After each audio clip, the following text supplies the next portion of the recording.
Welcome, everyone, to the ACC on ESPN from Atlanta, Georgia, one of the jewels of the South. It's ESPN College Football presented by Cars.com and the 106th edition of Georgia against Georgia Tech.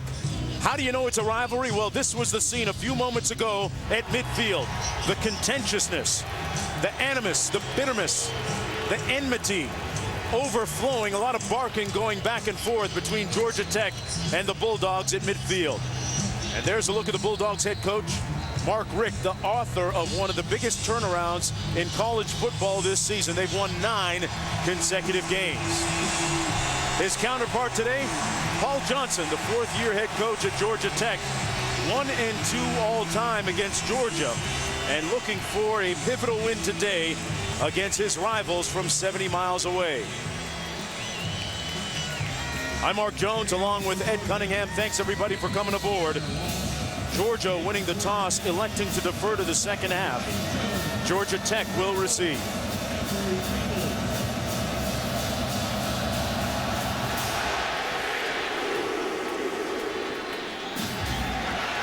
Embry Peoples on the kickoff return. He finds a nice seam up to the 30-yard line. And that's where quarterback Tevin Washington will take over after that 29-yard return. First down and 10. Tevin Washington, a redshirt junior, completing only 48% of his passes, Ed, but that's not the strength of what he does. It's just a run-first offense and the spread option. He had some struggles mid-season. Last week bounced back a little bit against Duke in the passing game. Only 6 completions. 5 of those were for 29-plus yards, though. Georgia will have to play a lot of one-on-one coverage on the outside to stop the option, which opens up the long ball. On first down and 10, a little bit of a reverse here to Tyler Melton, looking to throw it downfield, and that is up for grabs. Incomplete at the 32-yard line, intended for Peoples. So Paul Johnson dialing up a little trickery on play number 1. And Tyler Melton missed a touchdown. Stephen Hill is wide open as they run the reverse on the far side. I was just saying you get one-on-one coverage and the corners have to come up and fight, but he never saw Stephen Hill.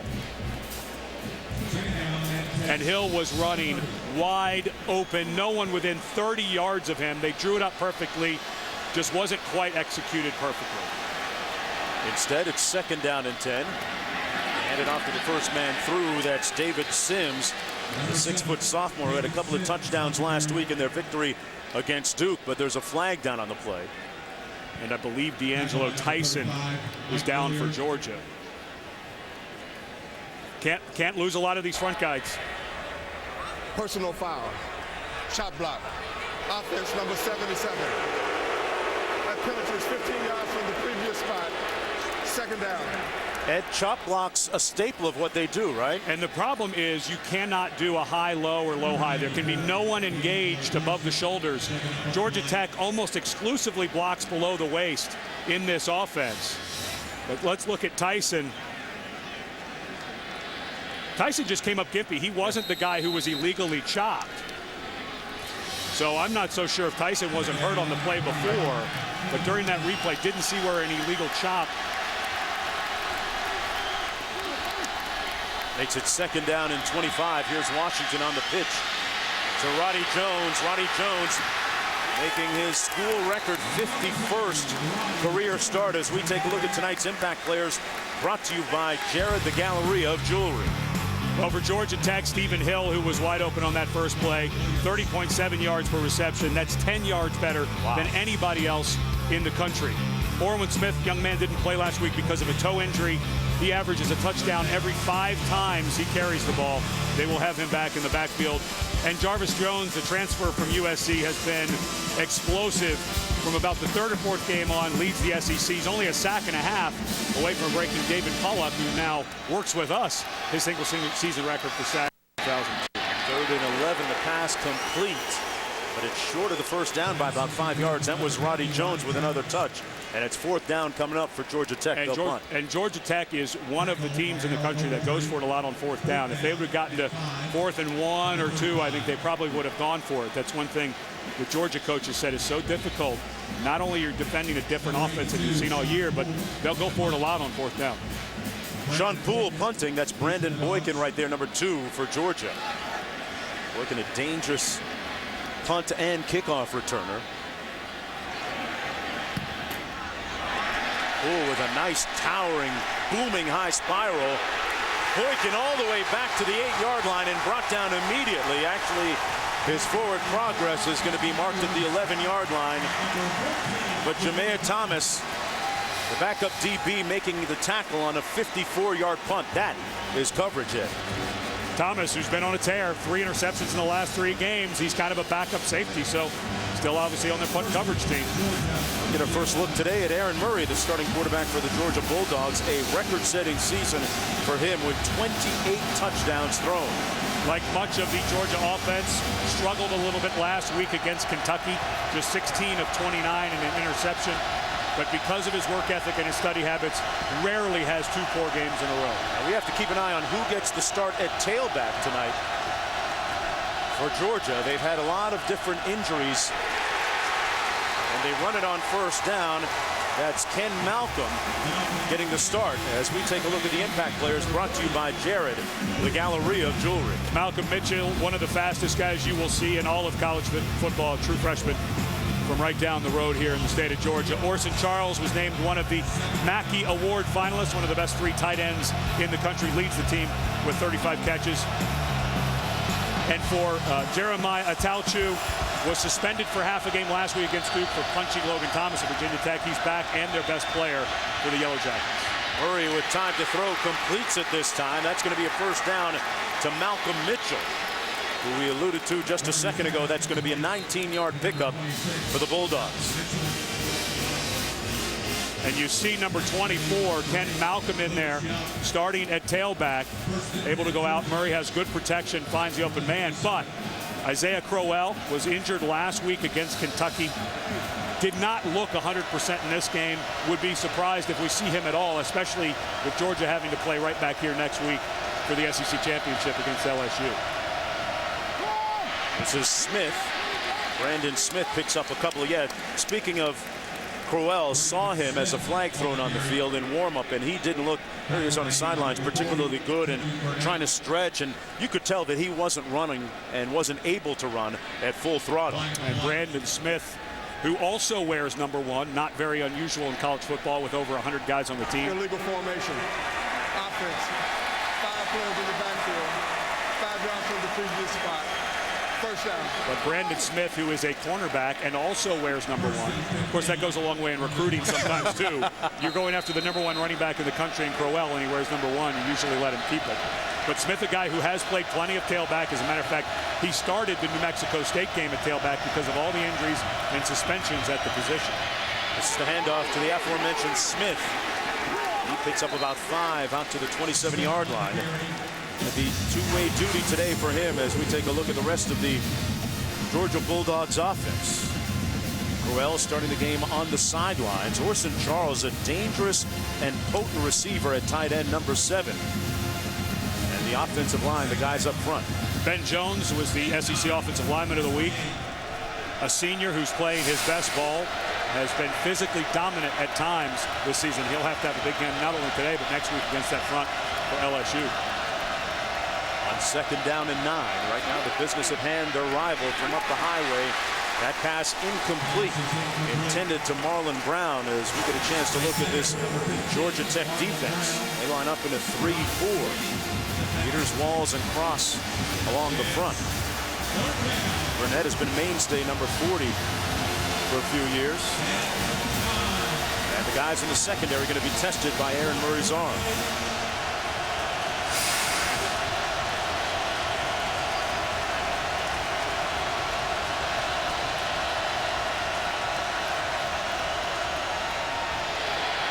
Underneath, Smith with a nice catch.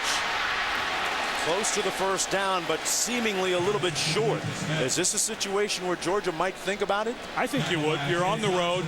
You're worried maybe a little bit about your team not focused on this game because of the injuries. Crowell, you already know who your opponent is next week in the SEC championship game. I like this call. Don't do much. Ben Jones is your dominant center. Go straight ahead. They get to the line quickly. Murray keeps it himself. Gets the first down and then some, but There's apparently a flag down on the near side of the field. I'm not so sure Georgia was set offensively. They tried to hurry up, which was a smart way to get it, but I don't think that they were set offensively. Although Murray now pointing towards Georgia Tech like maybe they were lined up in the neutral zone. Georgia's almost 60% on fourth down conversions this year. Things seemingly okay for Mark Richt. And I really like this aggressive call by Richt. Illegal substitution on the defense. The penalty is 5 yards from the previous spot. They caught. The result of the penalty is a first down. They caught Georgia Tech off guard. I don't think that Al Groh, the defensive coordinator, was assuming that they would go for it on fourth down that deep in Georgia Tech's territory. But an excellent call, very aggressive by Mark Richt, and I think sends a message to his team, hey, let's play this game first. Let's play our very best today and worry about what's down the road after this game is over. Georgia Bulldogs already the SEC East Division champs.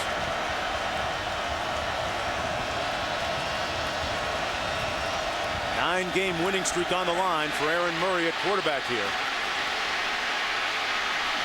Well, you can't sleep on his legs. Aaron Murray can run a little bit, almost down to the 47-yard line, picks up 5. Second down and 5 coming up.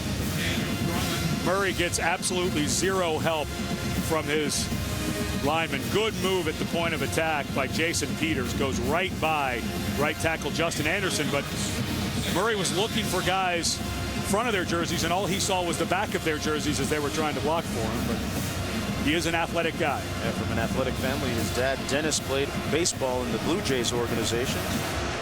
Josh's brother spent 5 years with the Brewers.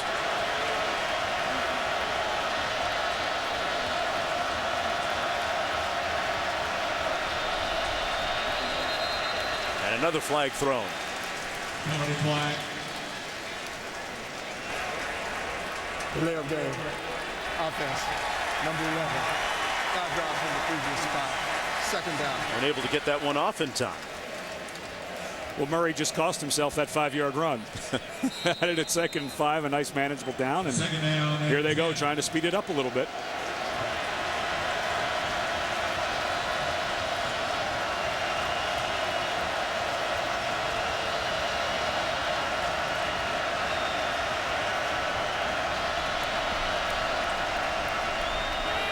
Off the play action.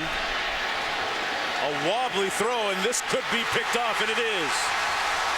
It hung up there forever. A big hit by Sylvester up front. And Lewis Young makes the interception.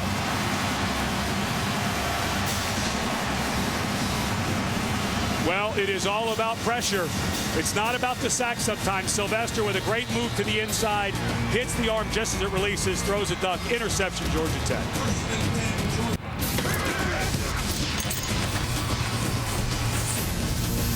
Welcome back, everyone. College football presented by Cars.com, and a look at some of the programs in this storied rivalry over the years. This one of the great rivalries, Georgia and Georgia Tech, a couple of schools separated by 70 miles. And Ed, when you look at this year's program, I'm glad they had a good picture of you in there somewhere. I didn't find mine, but you talk about motivation for these two teams. Georgia has already wrapped up the SEC's East Division. How do they get motivated? The question begs for this one against Georgia Tech. Nice gain that time on the play by Orwin Smith. How did they get motivated for this game? You know, when we talked to Mark Richt earlier this week, he said, not a problem. It's an in-state rival. Everybody's ready to go. But earlier he made that 4th and 1 call to go for it when they were on their side of the field. I think that maybe he doesn't believe his team's quite focused as much as they could be in this ball game, because they've got a huge one next week right down the street for the SEC championship game against LSU. So to me, I look at this game and I think that Georgia Tech has way more motivation in this ball game than Georgia. They're trying to win out, which would give them 10 wins for the first time, or for the 4th time in 56 years, and also because of recruiting, not just in this state, but in this city. This is a huge area for the SEC and the ACC to recruit. So I think it's Georgia Tech's motivation. Yeah, Paul Johnson 1-2 all time against his rivals from up the highway, trying to carve out a little niche here in SEC country. No such carving out of space that time on the run by David Sims.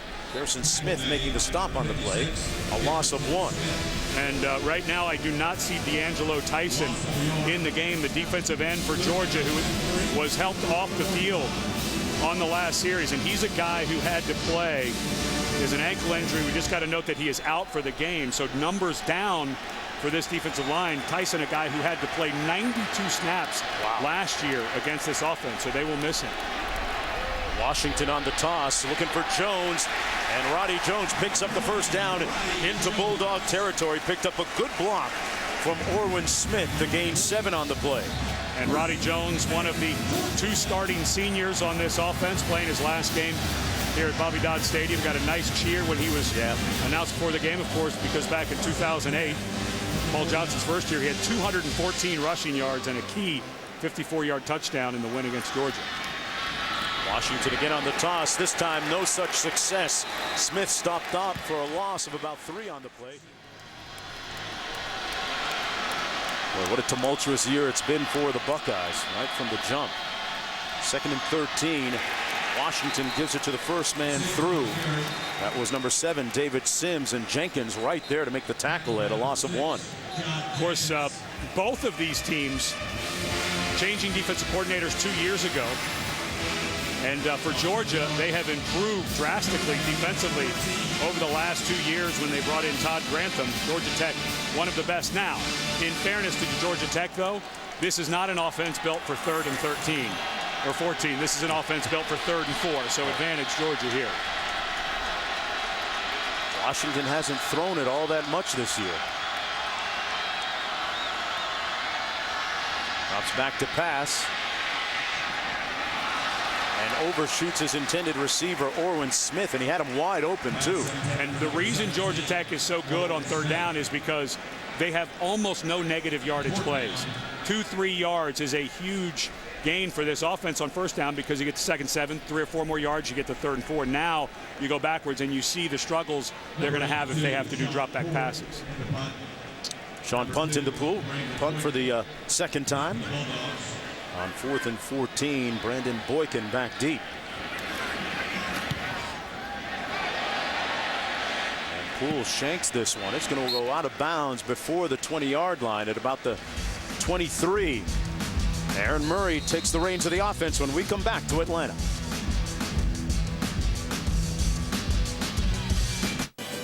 Great day here in Atlanta, part of Senior Day festivities. The tailgating, the walk to the stadium, and their rival on the sidelines, their head coach, Mark Richt. Carlton Thomas now in at tailback for Georgia. He didn't play last week in their victory against Kentucky. The Bulldogs have had injury issues at tailback over the last couple of weeks. Murray threw an interception the last time he was on the field. Let's see how they respond here. Completes it to his good buddy going back to high school, Orson Charles, for a 1st down at the 42-yard line. And that might be how they have to get it done because of all the rotation at running back. Isaiah Crowell looks like he's not going to be able to go today. You finally see Carlton Thomas come in, who, as you mentioned, was suspended against Kentucky. We've already seen the cornerback Brandon Smith, but with Richard Samuel out and now Carlton Thomas able to come in here. Richard Samuel's out. They already lost Caleb King and Washaun Ely during the offseason. So they're getting way down the depth chart. And I'm sure the whole plan is get Crowell off his feet and healthy for next week's game against LSU. On 1st and 10, Murray off the play fake completes this one to Tavares King, and he's still on his feet. King all the way down to the 30-yard line, and another 1st down for the Bulldogs. A 28-yard gain.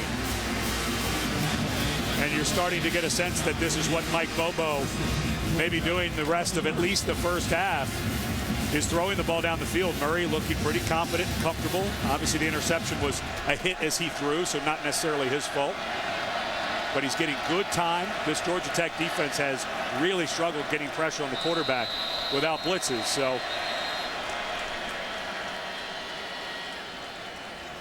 and they're going to review that last play.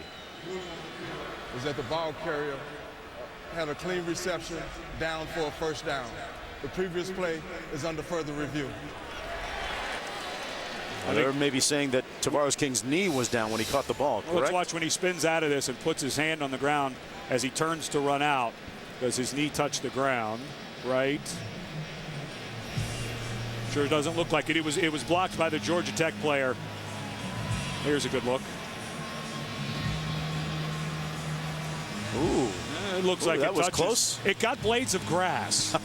So the question becomes, remember, it's indisputable video evidence.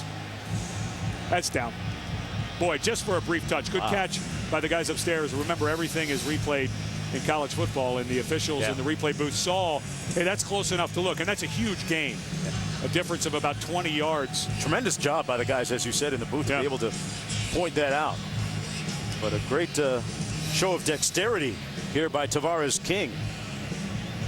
That knee is on the ground. Just barely.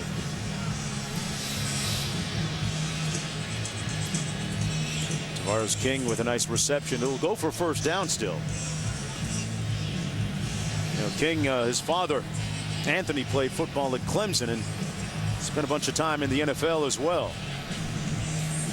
About 4:37 to go in the first quarter. And Ed, we talked about it with the running backs.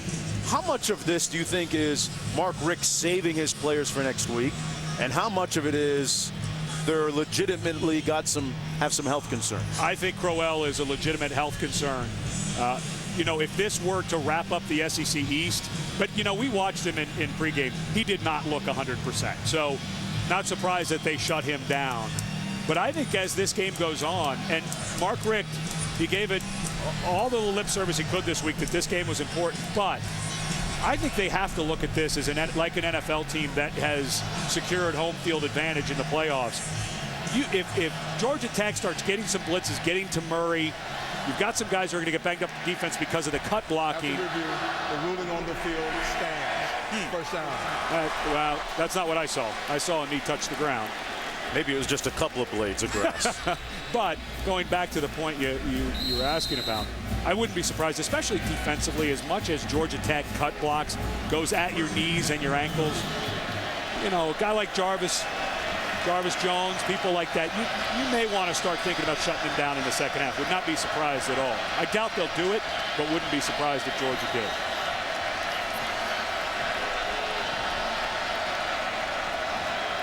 Murray completing passes of 18 and 28 on this drive. They run the reverse to Mitchell. He's got Murray out there running a little interference, and Mitchell makes it 1st and goal for the Georgia Bulldogs. A 20-yard run on the play. And this play was made longer than it should have been by a great block on the backside by Michael Bennett. Watch as the runner comes around. Bennett, right there on the right side of your screen, was working on the cornerback, Lewis Young. Drove him all the way back to the inside, opening up a good lane for Malcolm Mitchell.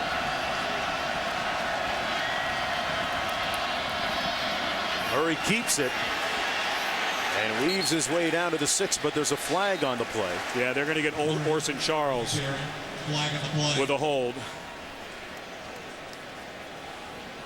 As Murray was bouncing back to the other side. Holding. Offense number 7. Huge penalty. 10 yards from the previous spot. First down. 1st and goal from the 9 is a very difficult place to score from because you can't pick up the first down. Now 1st and goal from the 19 makes it even more difficult, but he was working one-on-one against Atalchu, the best outside linebacker for Georgia Tech, and as Atalchu tried to get out of his block, he grabbed a handful of jersey. All the way back to the 20.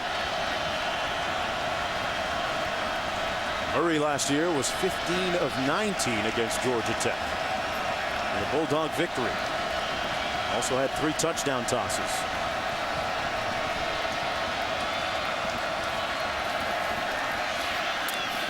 Delivers a strike complete to Brandon Smith, and he's brought down at the 15-yard line, a gain of 5. Georgia looking for its 10th win in 11 tries against Georgia Tech. Paul Johnson just 1 and 2 all time against Georgia. looking for a rare 10-win season. Carlton Thomas now in the backfield for the Bulldogs. 2nd and goal.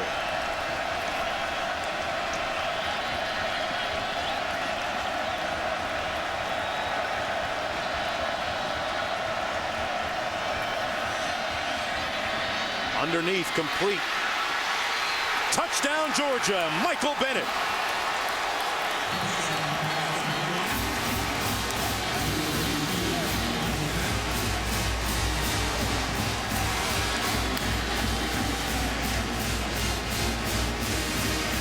Let's not forget it was Michael Bennett on the block on the reverse that got the extra yardage for Malcolm Mitchell. And for Bennett, that's his 5th touchdown catch of the season. Aaron Murray with his 29th record-setting touchdown pass of the year.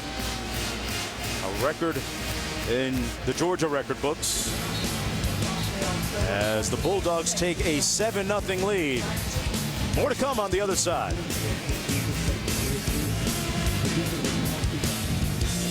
College football presented by Kay's Jewelers on ABC and college football on ESPN, ESPN3, and also streaming live on WatchESPN.com and the ESPN Watch app today at 3:30. This one goes deep. Let's go back to the studio. All right, Reese back here, 1st down and 10 for Georgia Tech. Preston lines the backfield. Washington looking to pass. Heaves it. Open and incomplete. Roddy Jones had it go off the tip of his hands. Well, let's go back to the last drive. Michael Bennett is right here. He's going to run the drag route. Like that is the swing pass over to Brandon Smith during that drive. But here is Bennett now. He's going to run that drag route as the inside receiver goes for the touchdown. But recall, it was a few plays before that Bennett had made a very nice block to pick up extra yardage on that reverse as well. So give him the MVP on that drive. This is Preston Lyons, kind of like maybe rewarding the guy for a nice block downfield. Yeah, why not? And that's something coaches can catch. Remember, a lot of coaches you have the offensive eyes up in the booth, and you see Bennett working hard on the backside of that reverse. And but that's just Murray going through his progressions too. He was looking for a corner route that was covered, and then because of the stagger by Bennett and then cut underneath, that was open. And the offensive line right now for Georgia giving him enough time. Washington tucks it under and runs. They're stopped up a little bit short of the 1st down. It'll set up a 4th and short. Too deep in your own territory to go, Ed? What do you think? No, I think you go. You're inside of 1 yard. You're at half a yard. I think you go for it. Now, if you're Georgia, be very aware of the fullback. This is where the option where they'll almost immediately give it to the fullback. And I don't mind this call at all by Paul Johnson. This is something he does often. The 53% conversion rate on 4th down this year. And it looked like Georgia might have jumped offside. Christian Robinson, number 45. It's 1st down. Georgia Tech. 45 was definitely in the neutral zone. They might get this one the easy way. Good hard count by Tevin Washington. Offside. Ed, you hear hard count. Yep. What does hard count sound like? So if you're going on 3, so it'd be hut, hut, hut. You go hut, hut really hard on the 2nd one, and then the 3rd one. So the defense is hearing those huts, and you yell the 2nd one, even though you're not calling for the ball, louder and harder so that the guy jumps off sides. Kind of like us with our inflection, right? Yep. Tevin Washington. He's got nothing but open real estate. Still on his feet. And into Georgia territory at the 43. A 23-yard gain on the play by Washington. A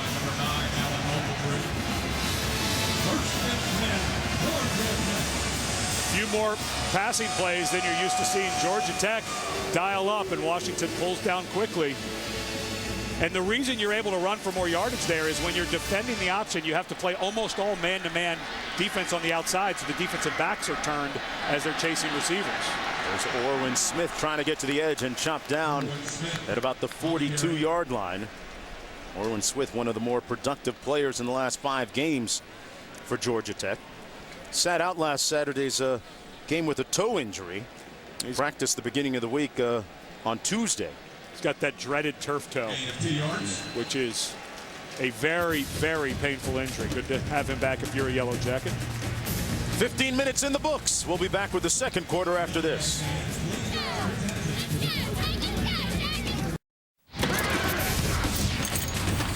Well, if you ever wanted to run out of the tunnel with college football players, this is what it looks and feels like. College football presented by Cars.com, busting through the sign, the Ramblin' Wreck, with the players in tow. What do you think that car would go for on Cars.com? A ton. Yeah, well into 6 figs. I'm not sure I got the credit to get that. Georgia with a 7-0 lead. Washington back to pass, has a man wide open and caught by Orwin Smith for a first down at the 22-yard line. Ed, how surprised are you by the amount of passes they've thrown? Very surprised. This is not an offense. Paul Johnson has run an offense where they passed a lot more. When he was the offensive coordinator at Hawaii, they ran an option kind of run and shoot hybrid. But now at Georgia Southern, Navy, and then here at Georgia Tech, his percentages on the pass have come way down, but not in this game. Roddy Jones with a yawning, gaping hole, first and goal from the 8-yard line. One of 11 seniors playing his final game for Paul Johnson here at home.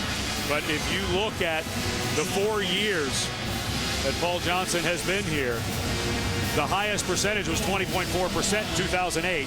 That's because they had a pretty good receiver back in 2008. But then, of course, you saw the year before with Changeli, 40% pass plays. So they don't throw it much.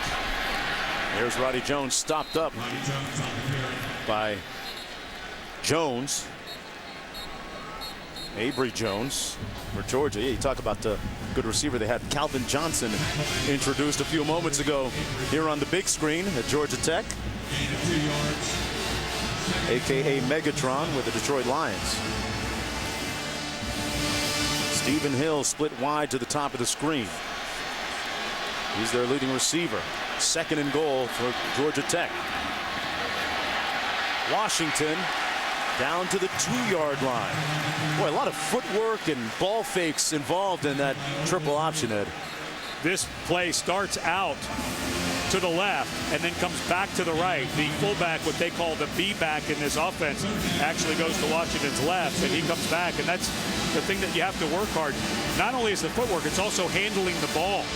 It was a nice job by Washington as he tucked it, got into traffic and tucked it away. Third and goal. But Stephen Hill, one-on-one, 6'5", up top. Washington is going to lose a couple of yards back at the 5-yard line. Garrison Smith there to make the stop. Do you think about going for it, or are you kicking a field goal here? I think you're kicking a field goal here. Do not want to come away with no points at all. And the defensive end, Smith, is unblocked on purpose during that play, but the fullback could not get there fast enough. Smith getting a lot more time with D'Angelo Tyson out with that ankle injury. Did a nice job reading the play and realizing that Washington still had the ball. Good tackle for loss for Georgia. Justin Moore in for the field goal. 8 of 12 on the year. Make that 9 of 13 from 22 yards out. And Georgia Tech on the board. 7-3. Just underway here in the second quarter. The 106th edition of the Yellow Jackets and the Bulldogs. Welcome back, everyone, to the ATL Atlanta, Georgia. Time now for our rivalry history, brought to you by Sprint. Now look at some of the cogent numbers. Georgia winning 9 of the last 10, and the last 7 meetings have been relatively close ball games. That's the best run in a 10-year history. And, of course, Mark Richt, the head coach of Georgia for all 10 years. So he's 9-1. Against Georgia Tech, and I know he was a bit on the hot seat after that 0-2 start, but after reeling off 9 wins in a row, headed to the SEC championship, and his success against their in-state rival Georgia Tech, don't be surprised if we're talking about a contract extension during the offseason for Rick. After that 9th win, a lot of emotions coming loose and pouring out from head coach Mark Richt as this goes into the end zone as we go back to Reese in the studio. Back here, 1st down and 10 for the Bulldogs. Carlton Thomas in the backfield. Georgia, winners of 9 straight. Coming off a win last week against Kentucky. Handed off to Thomas, and Thomas stopped up for a gain of about 1. Well, we talked about the emotions flowing out of head coach Mark Richt. This was the scene last week. Some amorous feelings for his wife as well. You know, it's funny, Coach Richt this week claims that Catherine, his wife, laid the big kiss on him. Oh, okay. When you watch that replay, that's all Coach Richt. The tape doesn't lie, huh? That has nothing to do with his wife planning it. That was a big show of emotion, and you cannot blame the guy for how far down they were at the beginning of the season. His staff, his players, all the problems they've had in their backfield with suspensions and injuries. To be sitting here with 9 in a row is a pretty big deal. Murray fires wide open to Charles over the middle, still on his feet and into Georgia Tech territory at the 47-yard line. A 31-yard gain by the muscular but speedy tight end. And this is where a tight end really helps you, is in the seam. Watch as Charles runs right down the middle of the defense. The seam meaning between where the 2 safeties are set. You hear about that cover 2 all the time. That means 2 deep safeties. Well, the soft spot's in the middle, and if you have a guy like Charles at tight end or slot, you can take advantage of that seam.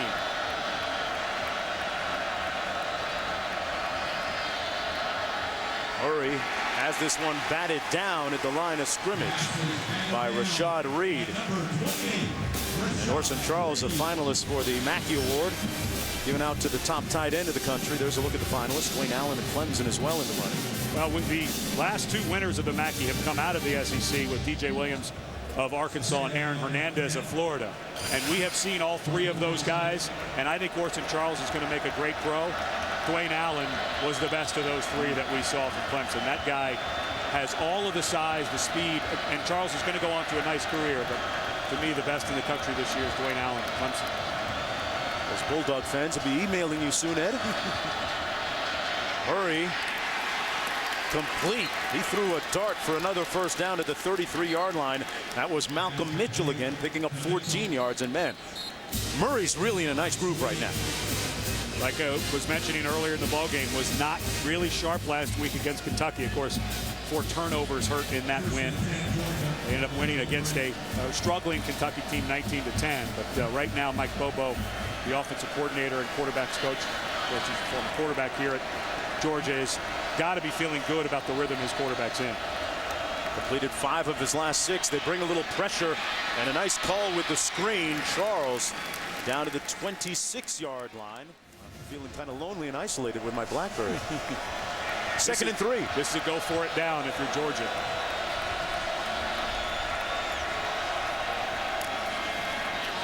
Smith down to the 25-yard line. Julian Burnett making the stop on the play. And that's too conservative of a call on 2nd and 3. Why?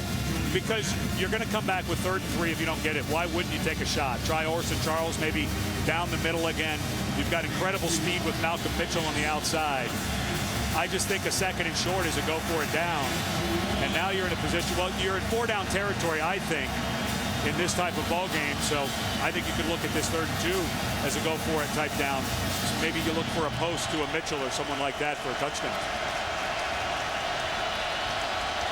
Malcolm, the deep back in the eye.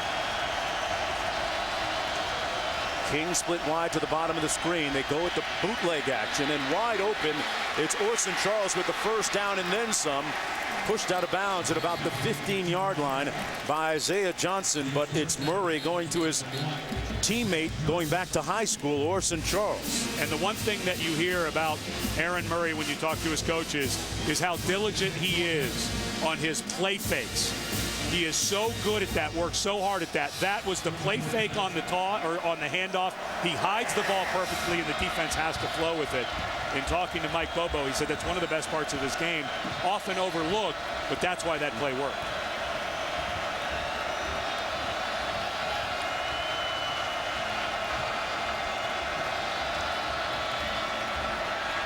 into the end zone, wide open, touchdown. Chris Connolly with the catch.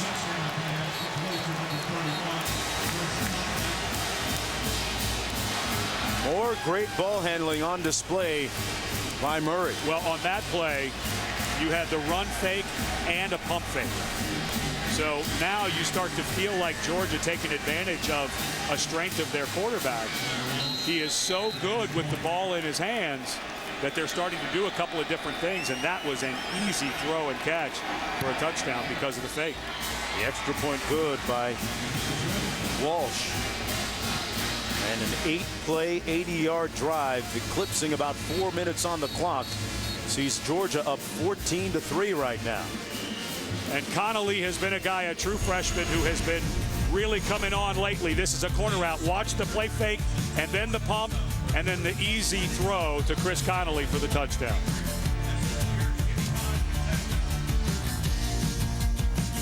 Well, the tallest building in the U.S. not located in either New York or Chicago, right there. Here in Atlanta, the BOA Plaza stands 1,023 feet and 55 stories high.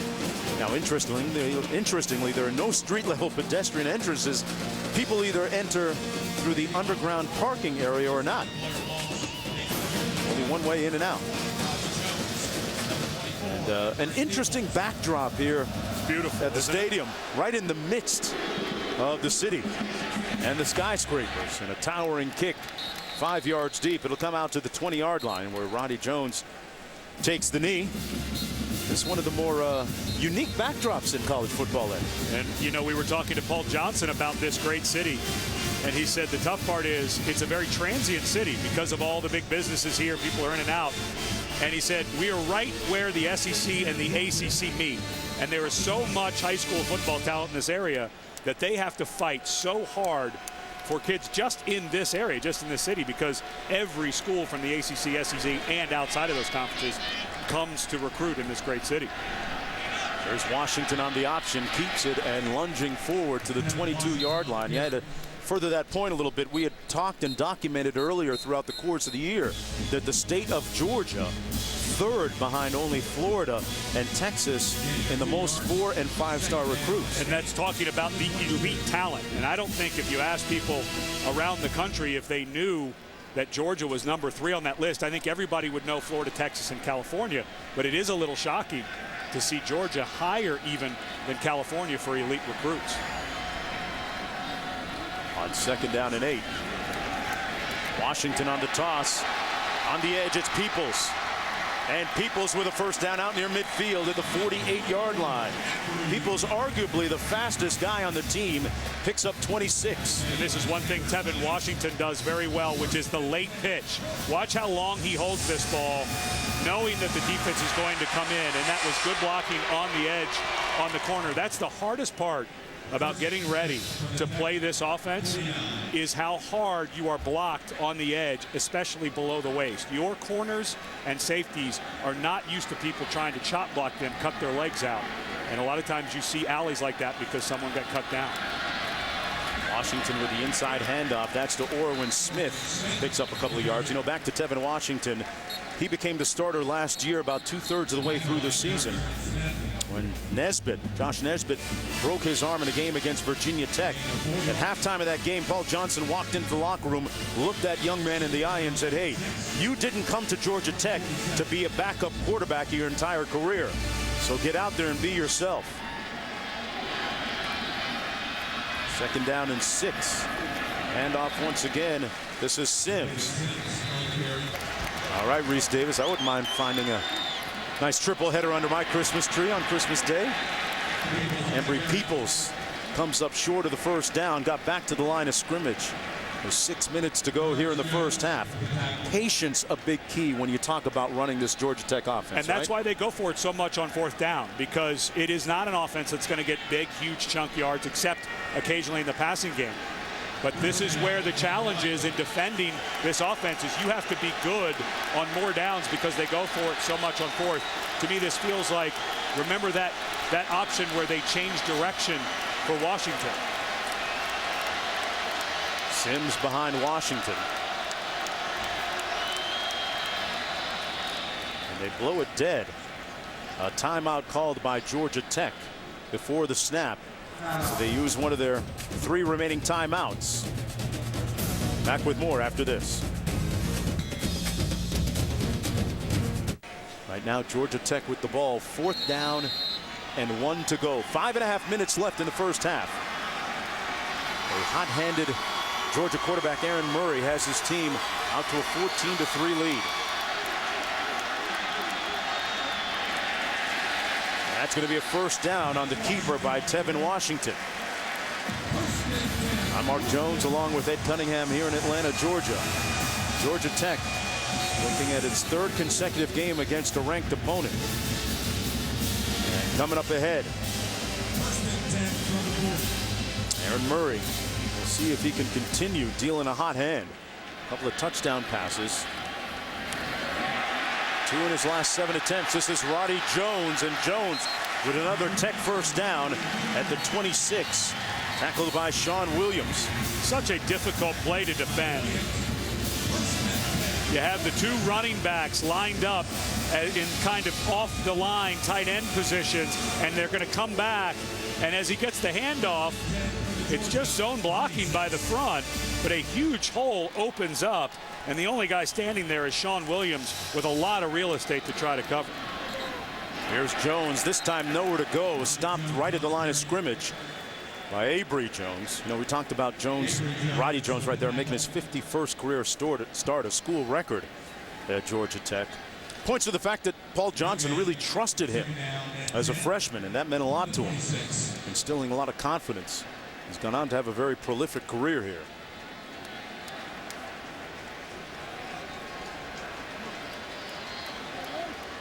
Second and 10. See if that offensive line can keep getting it done for Washington. He keeps this one. Gets a nice block on the edge. And makes it down to the 16-yard line. Ed, cut blocking a key to this game for Georgia Tech. Yeah, right? and we'll go back just to show you the technique. This was down along the goal line. Watch the right tackle, number 61, Phil Smith, as he drives towards the knee completely legally. There's nothing illegal about that on Avery Jones. And that is something you go through the season, and you'll get 4, 5, or 6 cut blocks a game if you're a defensive lineman. You'll get 40, 50, 60 sometimes against Georgia Tech, and it is so hard to get your hands down and knock those guys off of your legs. This is David Sims.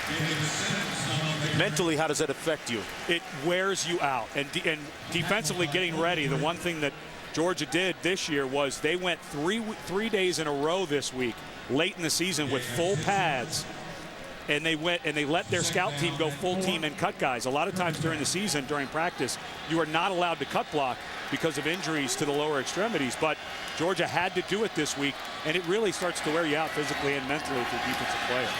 That was the 12th play of this Georgia Tech drive. David Sims with their 12th consecutive run. Brought down by Jones. It'll be 3rd down and short coming up. It's just not a, you know, people talk about defending the option. And I love when people say, oh, it's assignment football. Like you don't have to run your assignments when you play Oregon or somebody else. But it really is about the difference in the blocking and the technique that they use, where everything is straight ahead at your legs, not up wrestling and grappling like you'd normally see in a run-pass offense. Handoff is to Sims, and that's going to be close. Not sure that he got there. Let's see where they spot it. And they're going to spot it right near that line, that first down line across your television screen. John Jenkins made the stop for the Bulldogs. And now time becoming a little bit of an issue for Georgia Tech with 2 timeouts remaining. 2:09 to go in the first half. And I would think if this is a first down and Georgia Tech starts melting some of this clock, Georgia may start getting into their timeout bucket. No need to right now. Plenty of time with 3 timeouts if Georgia Tech's able to score to get Murray and his group back on with enough time to get down and get your own score. And they get the first down. It'll be 1st and goal. Johnson able to get some instructions to his quarterback, Tevin Washington. And you've got to think Paul Johnson, even if they got to a 4th and goal situation, would be thinking about 7 here. His defense has been struggling the last few games. Duke moved the ball up and down the field last week. I think he realizes, you know what, 3 may not get it done. look for them to use all 4 downs potentially here. Washington keeps it himself. Not much room. Stopped up at about the 5-yard line. Tevin Washington, the 6-foot redshirt junior. Only Arkansas State and Troy offered him scholarships to play quarterback. A host of others as a defensive back. And it's 2nd down and goal here. He has grown into the position going back to last year. And we've been talking about Aaron Murray and his ball handling. This is where Tevin Washington's ball handling will come into play. Look for some type of misdirection here to get some of those bodies from Georgia going the wrong way.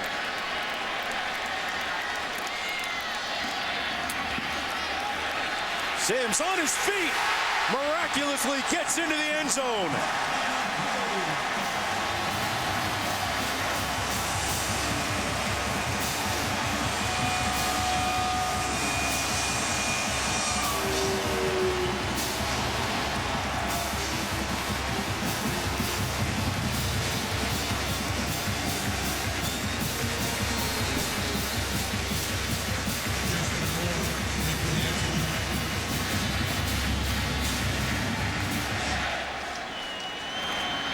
A methodical, workmanlike 80-yard drive.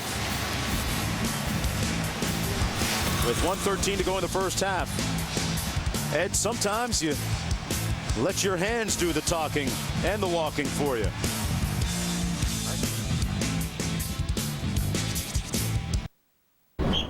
Welcome back, everybody, to Atlanta. Georgia Tech against Georgia. Let's take a look back at our drive recap brought to you by Liberty Mutual. Every single play on this drive, a run. And Sims finishing it off with a 4-yard plunge. His 7th rushing touchdown of the season, the 8th of his career. Very young offense. Sims just a sophomore, getting tended to there on the sideline. You know, those running backs, you get fingernail scratches because everyone's just oh yeah, people grabbing at you. You've got to think 11 guys are trying to take your head off. You're going to get little nicks and bruises along the way. It's the most physical position in the game. A yard deep, Brandon Smith, who has a host of kickoff returns in his career, but not this time. Let's check in with the studio and Reese. Bro, trying to get his right personnel, the 2nd-year defensive coordinator for Georgia Tech, and not doing it in enough time. Breaking the huddle with 12 players is the reason they call that. Murray out of the shotgun. Steps up. He's run it well earlier today and runs it again for a first down out to the 31-yard line. Well, Saturday night, ESPN and ABC have a matchup of high-ranked middle rivals and a Heisman hopeful in action during primetime. First, 7:45 Eastern, ESPN bragging rights in the Palmetto State on the line. South Carolina taking on Clemson, and on ABC, Andrew Luck tries to keep his Heisman and the team's BCS championship hopes alive as they take on Notre Dame. Murray, bounce pass incomplete, intended for Carlton Thomas. That looked like it may have been tipped by Quayshawn Neely as he came on a blitz. And now you're at 44 seconds. You've got all of your timeouts, so you can play any part of the field. This is where you start layering your routes. You run deep ones, try to hit one, but always have something underneath. Work the middle of the field with one of your slot receivers, but don't be afraid to burn that timeout as soon as you have something that the clock is not going to stop. Maybe get into field goal range for place kicker Blair Walsh.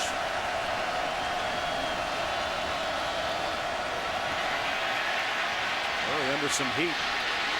Now takes off, has a lot of room up the sideline, stops the clock at about the 44-yard line.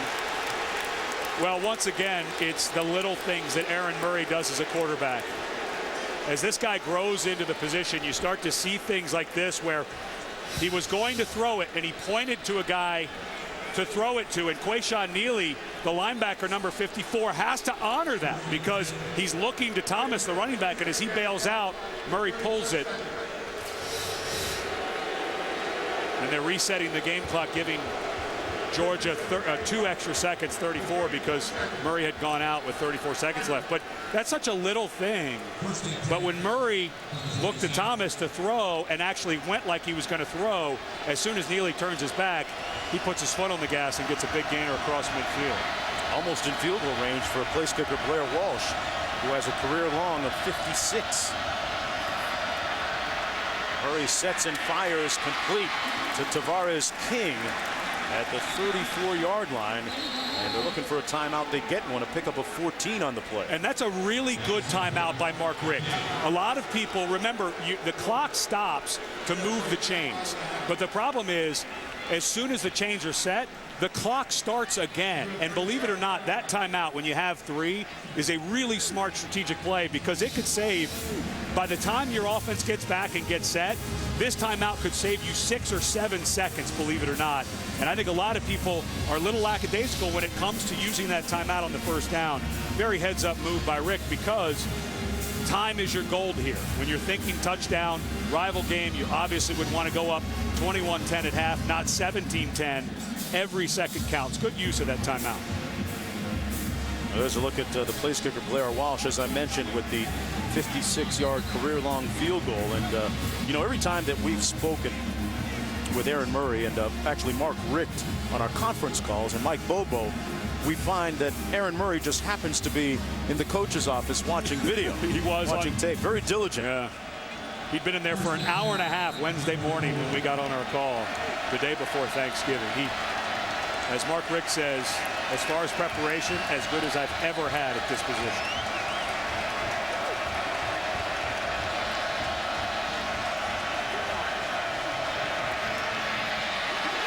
Incomplete at the 25-yard line through the hands of Michael Bennett. Maybe a little bit high. And that's the one thing in talking to Mike Bobo about Murray as he goes on in his career.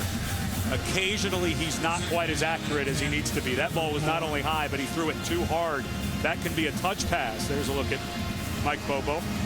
Bobo pointing out that his quarterback has improved in getting the ball out a lot sooner. His leadership qualities have improved and not taking as many sacks as he did a season ago. 2nd and 10.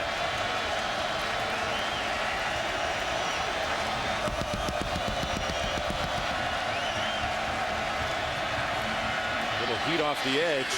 He throws the out complete to Tavares King. Well, that was steps out of bounds right near the first down.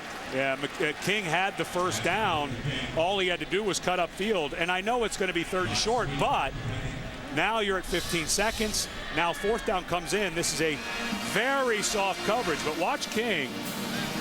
All he has to do is step up and get in front of that. And here goes Georgia quickly to try to get the first. Thomas stopped up. I'm not sure that he got it. Yeah, he came up a little bit short, it looks like. Carlton Thomas on the run. And Mark Richt was trying to get a quick first down there, and he immediately called the timeout as soon as it was called, as soon as the player was down. But I'm not sure he picked up the first down. This may have backfired. Walsh from 42 yards out, but there was a whistle down in the field. There may have been a timeout called before the kick. Before the snap, timeout was called by Georgia Tech. Wow. So they tried to ice him. And if he lets it go, it was a missed field goal. And I don't mind the icing. I know a lot of people go back and forth about whether you should allow it or not allow it. But boy, does Paul Johnson want this back. That's an Aflacker there. That's a quacker. And Paul Johnson now, I think, wondering, wow, I wish I wouldn't have called that timeout.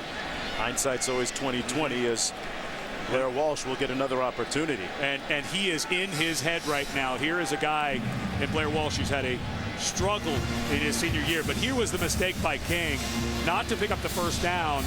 And he went out of bounds with 15 seconds left. How does that change things? If that was a first down, you'd have 2 shots into the end zone, or even not to the end zone before you had to kick the field goal, because you have those 2 timeouts. But now you have a guy in Blair Walsh who's missed 10 field goals this year, who 2 years previous had missed 5 total. Been a tough one. Get another try from 41. And he makes good on the second one.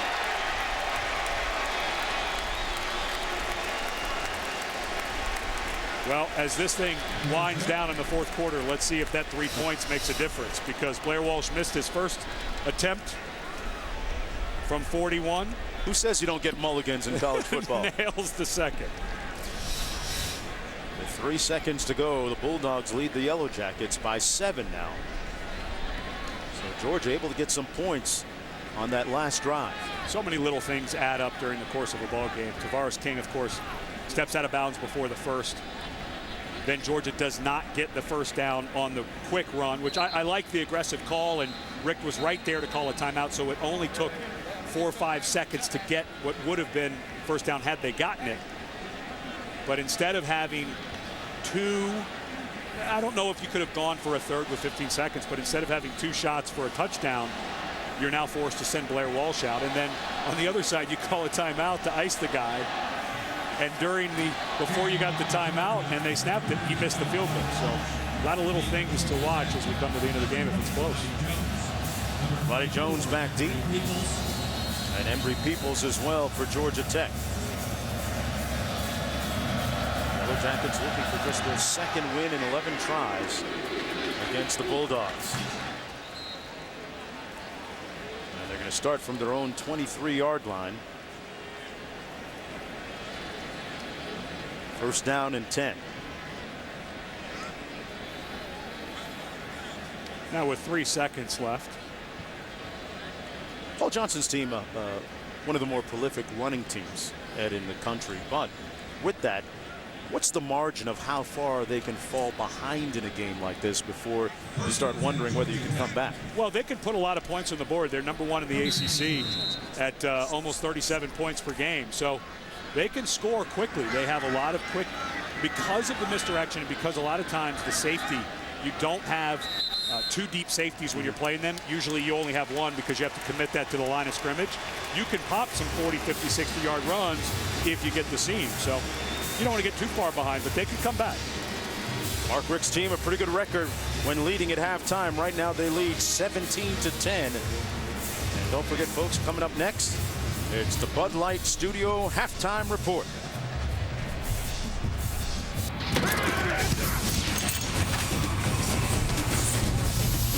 Welcome back, everyone, to Atlanta. And you know, this city has between 55 and 100 streets named some form of Peachtree. Now, if you're wondering how people do not get confused if they're given a Peachtree address, well, that's because there's always an additional word before or after Peachtree to delineate the difference. For example, Peachtree Trail or West Peachtree. You can put whatever you want around it. It's confusing. Yeah, that'll make your GPS blow up in about 3 seconds. And right now the Georgia offense blown up and doing pretty well with a 7-point lead. Mark Jones, Ed Cunningham. Belated happy Thanksgiving from all of us at ESPN to all of you at home. And as Georgia, Ed, came out of their turkey-induced tryptophan coma, the offense was wide awake. Aaron Murray connecting on 11 of his last 14 passes. He was really on point. He didn't have 2 incompletions in a row, and with the troubles they've had at running back, of course, Isaiah Crowell out with an ankle injury that he suffered last week against Kentucky, it hasn't really made a difference. So I think for Georgia Tech, we saw in that 1 touchdown drive, they didn't throw 1 pass, and I think that's what they're going to have to do. I'm not sure defensively they're going to be able to hold up this entire game the way Murray's going to be playing. So expect the Yellow Jackets 15, 20 runs at a time before they throw it. There's a look at the statistical tail of the tape. Georgia Tech with obviously more rushing yards. Georgia, as expected, the advantage through the air. And that time of possession, you know, we talk a lot in modern, with the spread offenses and everything else, the time of possession doesn't matter. It does matter big time for Georgia Tech. And talking to Mark Richt, he said when we do the statistical analysis, their opponents get the ball, get 2.5 to 3 times less possessions on offense per game. And of course, when you turn it over, you start adding to that, it becomes very difficult. Brandon Boykin back for this kickoff from the 4. Finds a seam and has an alley. They got the angle on him, and he steps out of bounds on Georgia Tech's side of midfield at the 36-yard line. A great way for the Bulldogs to start the second half on a 60-yard kickoff return. And Boykin, the only player in SEC history who has 3 plays of 100 yards, all of those on kickoffs. He has 4 kickoff returns for touchdowns, 3 of those from 100 yards. And which begs the question, why would you kick them? Yeah, you might want to kick that one away. But the way that they're set up, Georgia, you're not quite sure where Boykin's going to line up, so you're not quite sure where to kick it. Brandon Smith in the backfield, playing offense and defense today.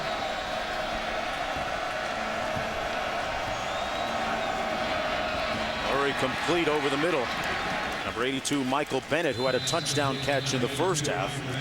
Brought down immediately, but a nice gain on the play to the 31-yard line, a pickup of 6. And one of the reasons you can use Brandon Smith more often as a running back in this game, of course, with Crowell out, is because defensively your cornerbacks aren't quite as important against Georgia Tech, who runs the ball 70-80% of the time between inside, away from the corners, inside of those slot receiver positions. So Brandon Smith obviously got a lot more time this week with the offense during practice, and get a lot of snaps on offense because he's not quite as needed on defense. Murray finds Orson Charles, still on his feet. It's loose. And it looked like he got the ball back, and he's brought down inside the 5. It'll be first down and goal, a 28-yard gain for Georgia. And in a couple of plays, knocking on the door.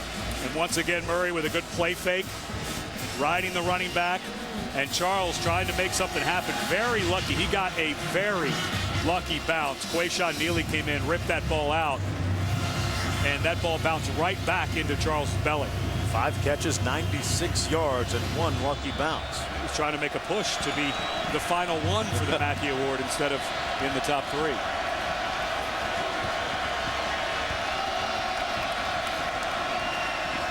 On the fade, touchdown Bulldogs. Tavares King, and the Bulldogs strike swiftly here in the third quarter. You talk about an opening statement to begin the half.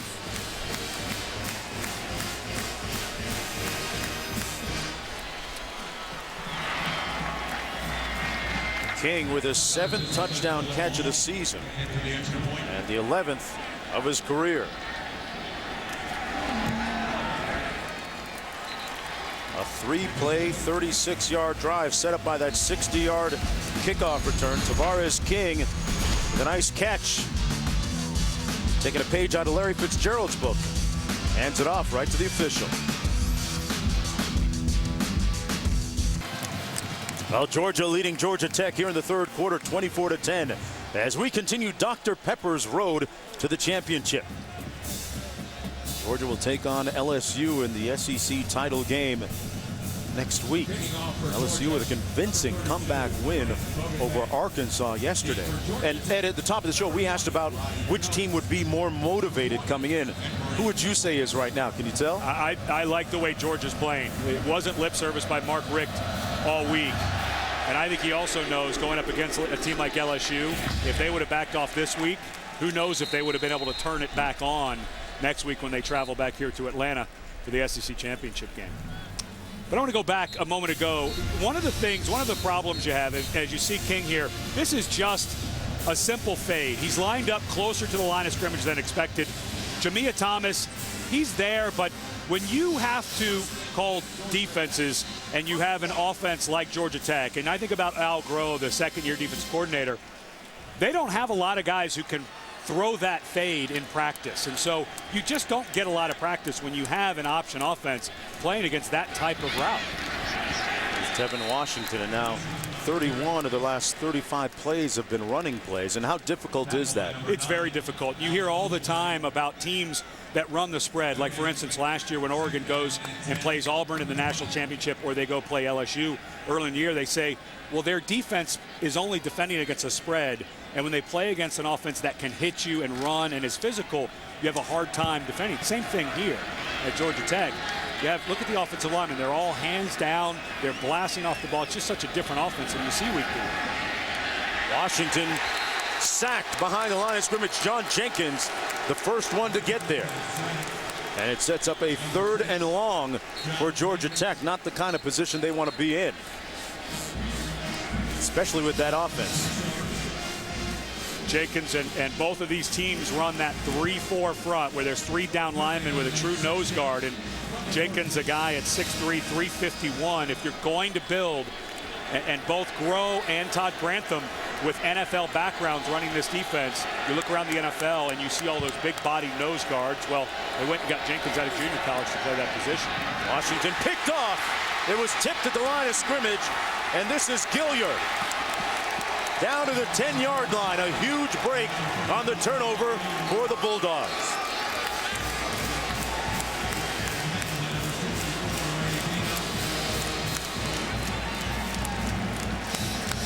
And this is just not the position that Georgia Tech wants to be in. Well, that ball didn't look like it got tipped. I thought Jenkins maybe had gotten the tip, but I think that ball just came out funny on Washington. And that was a pretty easy catch for Gilliard. 16th interception of the season for the Bulldogs. Boy, that yeah, his knee was down. I think if they review this ball should come back to where Gilliard intercepted it at the 25-yard line. Yeah, they're going to shut this one down. We had one of those earlier today. Timeout. The ruling on the previous play is that the defense intercepted the pass and advanced it to the 11-yard line. The previous play is under further review. Let's see if Gilliard's knee goes down. That it does. Yeah, it touched. Yep. We thought they were going to call King is down. That one, though, you actually saw his hamstring jar a little bit as his knee hit the ground. So I don't think this one's going to be upheld.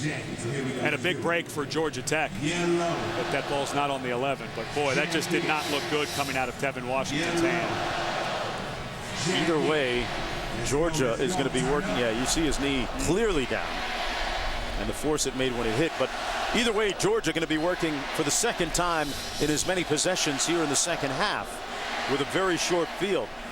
First time off of that 60-yard kickoff return. They scored 3 plays later, and then now, even if they do move it back, they're going to be in great starting field position. And Mark Richt there rubbing his temples. What a way to exhale it's been for him over the last several days. 9 consecutive wins, right when people were saying he really needed a bounce back year. And a lot of the bounce back has been because of this defense. Todd Grantham was brought in 2 years ago, a complete overhaul of the defense. Structurally, they felt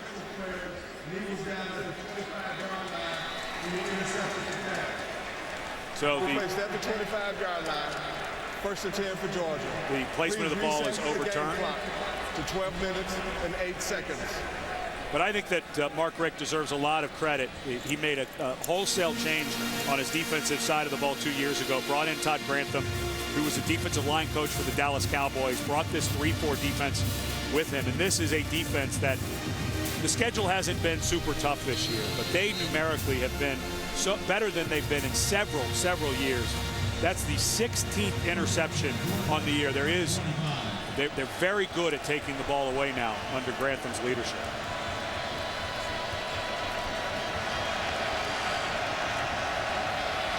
From the 25.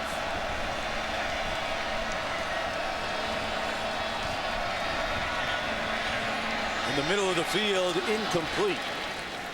Intended for Malcolm Mitchell. Second down and 10. One of the few misfires today by Aaron Murray. Murray, a young man who committed in January after his, actually in his senior year to Georgia. Chose Georgia over several other Division I programs, including Florida. Today, 16 of 22, 3 touchdown passes. Carlton Thomas trying to spin out of harm's way and brought down at about the 24 by Jason Peters. It'll be 3rd down and long coming up for the Bulldogs. What do you like next? Well, you're at 3rd and long, so you're not really going to be able to get a play fake. And as they bring Brandon Smith in at running back, if I'm Al Groh, I got to think blitz. You've got a cornerback playing running back. Let's see if you can pick it up. So for Georgia, you know, you've got Tavares King up top. He made the play before on the fade. Maybe again to the right.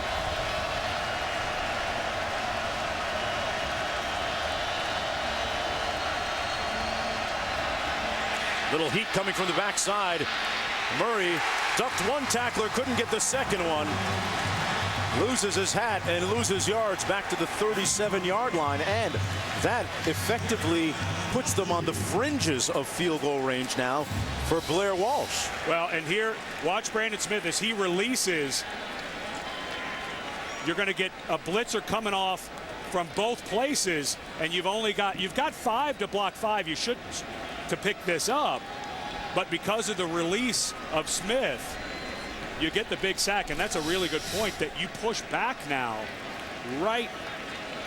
I think you're outside, and especially with the shaky season that Blair Walsh has had, with this kind of lead, you can't blame Mark Richt. This is the right decision to punt away, but a big, big Georgia Tech defensive stop with that sack. It's going to be a delay of game penalty against the Bulldogs. And you also have one of the most consistent punters. Game. Offense, number 13. That penalty is refused. 4th down. We just haven't seen that punter, Drew Butler, much. This is his first one today. But he is a very, very accurate punter, meaning he's good at dropping the ball, placing it inside the 10 near the sideline. Let's see if he gets it over. I would expect he kicks it over here to his left.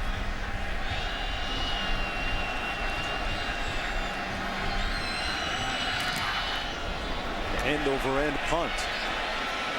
Oh, that's like a wedge shot. Great punt by Drew Butler. It's going to be down to inside the 5-yard line. And, well, we were boasting about his exploits. A 32-yard punt which pins Georgia Tech and Tevin Washington deep.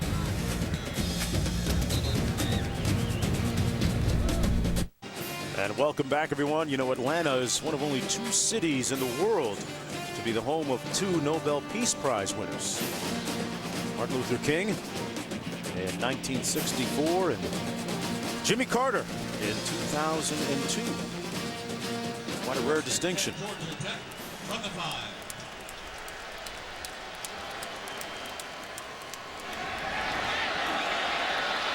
This is Orwin Smith, and Smith with a nice run out near the 1st down. Of course, that other city, Johannesburg, South Africa. But here in Atlanta right now, the home team trailing by a couple of touchdowns. Smith comes out of the ball game. Sat out last Saturday's game with a toe injury. And I feel like this is a key drive for Georgia Tech. They had a nice blitz. It's twice Georgia's been down there and didn't come away with a touchdown. And they feel like they need to make something happen on this drive because they're not really slowing down Georgia's offense very much. It's Georgia making some mistakes. Roddy Jones on the run that time. I don't want to take away from Al Groh. He called a nice blitz. And, the personnel was there with a cornerback playing running back because of all the problems for Georgia. But Georgia offensively has kind of been able to do whatever they want, especially as hot as Murray is. So this feels like a key drive at this point in the game. Inside handoff to Roddy Jones, who picks up a couple of yards as we go back to Reese in the studio.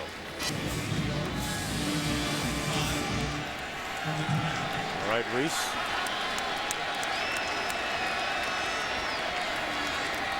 Third and 5. Washington stopped up short of the 1st down, about 3 yards shy of it. Georgia's defense with a nice play there. And, you know, this rivalry missing a very special person and special voice. Larry Munson, the longtime play-by-play man for the University of Georgia Bulldogs football, passed away on Sunday. And so many of the great moments and folklore etched in our minds through the voice and velvet tones of Larry Munson.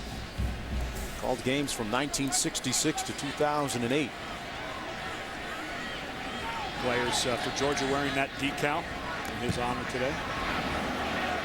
There's the punt from Poole. Bounces down to the 31. Brendan Boykin reversing his field. A nice hit right at the 35-yard line. A 47-yard punt. 5 yards on the return. Steven Sylvester making the stop on the play, along with Robinson. Well, everyone remembers some of the great plays in this rivalry, notably Buck Bellew to Lindsey Scott in 1980. And here's Larry Munson's reaction after that memorable play. I broke my chair. I came right through a chair, a metal steel chair with about a 5-inch cushion. I broke it. The booth came apart. The stadium fell down. Now they do have to renovate this thing. They'll have to rebuild it now. This is incredible. I didn't mean to beg Lindsey to run, but I had to.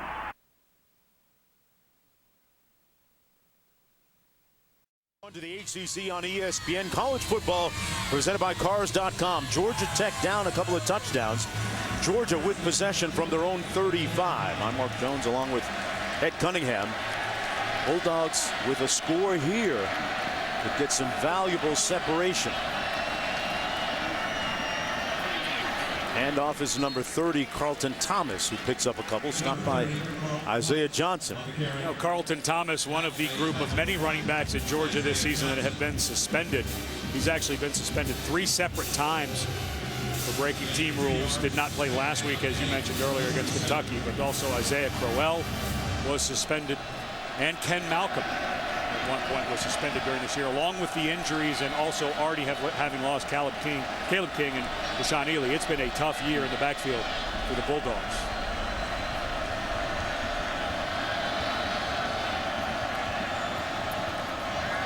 Play fake, Murray up top. Incomplete. And no flags on the play. Good coverage that time on Chris Conley. Well, and they want to push off here on Lewis Young, but as I watched it full speed, looked like a clean play by Young. He maybe got his hands there a little bit. Remember, in college football, the defender does not have to look back at the ball. And the guy who's making that call, the field judge, the body of the receiver is between him and the defender. Sometimes you just can't see that push. That's actually a very good no call by the official downfield. 3rd and long.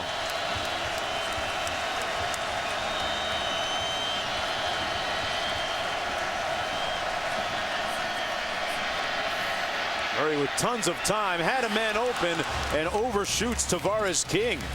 And it's 4th down, they'll punt instead. And this is the part of the game that the coaches are going to work hard with Murray through the offseason, through spring ball. This play is dialed up perfectly by Mike Bobo. They have Tavares King right down the middle. You can see the frustration of Bobo. They had what they wanted, and the ball just floated on Murray, and that's the thing that coaches talk about. His accuracy sometimes is not spot on. So, and I'm sure with his work ethic, he'll start to get that straightened up, just a sophomore. Only the 2nd punt of the day for Drew Butler. They came after him a little bit. He gets off a great punt. Wow. All the way down to the 7-yard line. Drew Butler shows you why he won the Ray Guy Award back in 2009. And the SEC's career leader with a 46+ yard average.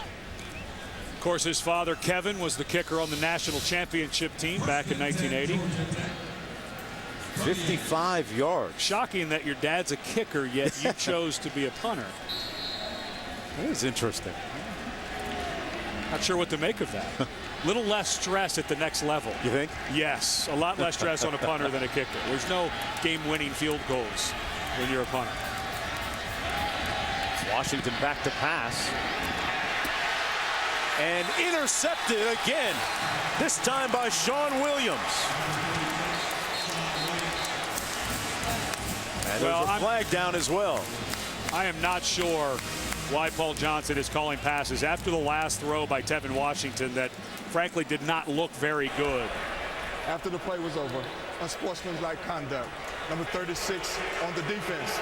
That penalty is 15 yards from the huge penalty. end of the run. First down. But I just have to wonder why you'd be calling a pass that far in your own territory. You're inside the 10-yard line, and you just saw your quarterback make a bad throw on the series before, and this one just locked into that side. Williams playing safety, cuts right underneath of it. I just think, you know, you had a 17-play drive earlier in the game. Williams gets called there for spiking the ball. You're not allowed to throw the ball to the ground. It's a very black and white rule. Yeah. Although that reminds me of the Jake Locker penalty several years ago. It was spontaneous, but that doesn't matter anymore. They're supposed to call it. Brandon Smith, the tailback. And he scoots to the outside. Smith gets to the edge and pushed out of bounds after a 4-yard gain. State visits Wisconsin, with the winner moving on to the Big Ten championship. The Mike London of Virginia, I think, regardless of the outcome today, has to be the ACC Coach of the Year. We saw them last week against Florida State. What a great job he's done. Well, credit to Al Groh, who's in this building as a defense coordinator for Georgia Tech. A lot of his players he recruited, helping on that run. Plowing ahead, it's Ken Malcolm. Hey, what about Coach London as potentially a National Coach of the Year candidate?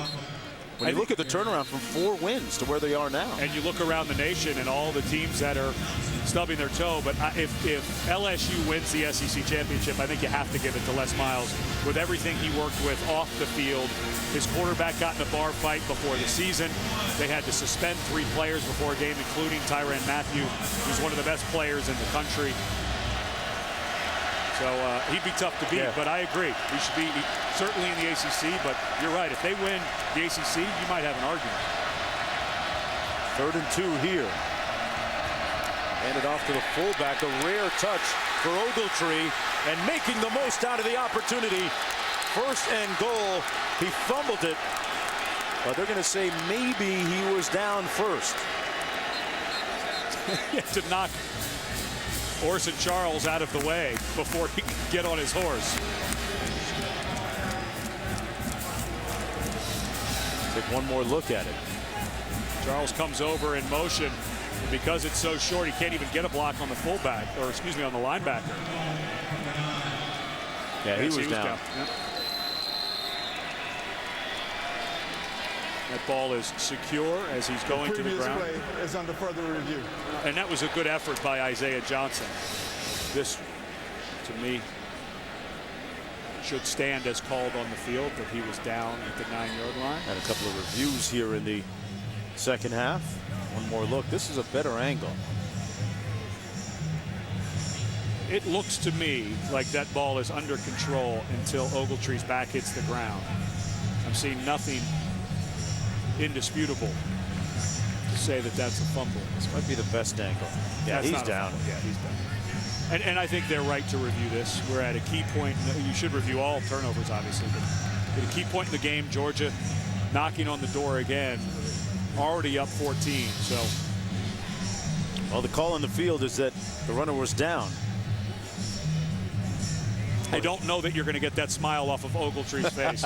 The fullback does not get many touches. Not many, like maybe his first carry for a fullback this season.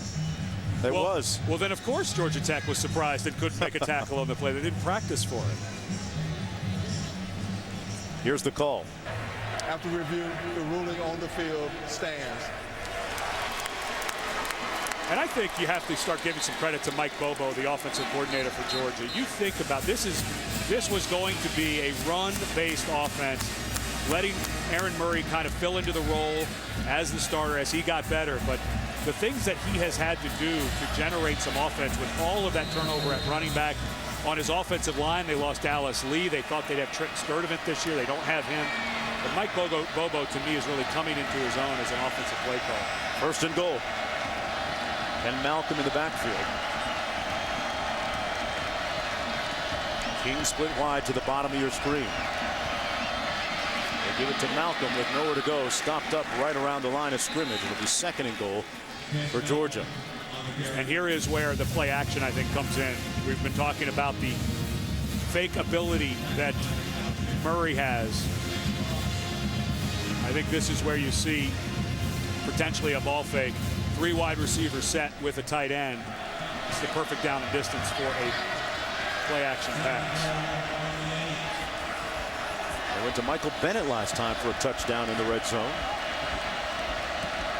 Also scoring on a fade.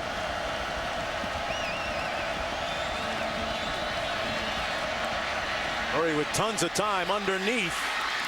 Tackle made it to 3 on Thomas. It'll be 3rd and goal. Nice stop by Neely. They picked up 5. Well, they ran the fade to Tavares King before. You have the same guy covering Jamia Thomas over here to the left, it appears. We got Conley out here, and also got Marlon Brown lined up to the bottom of the screen. Both those guys over 6'3".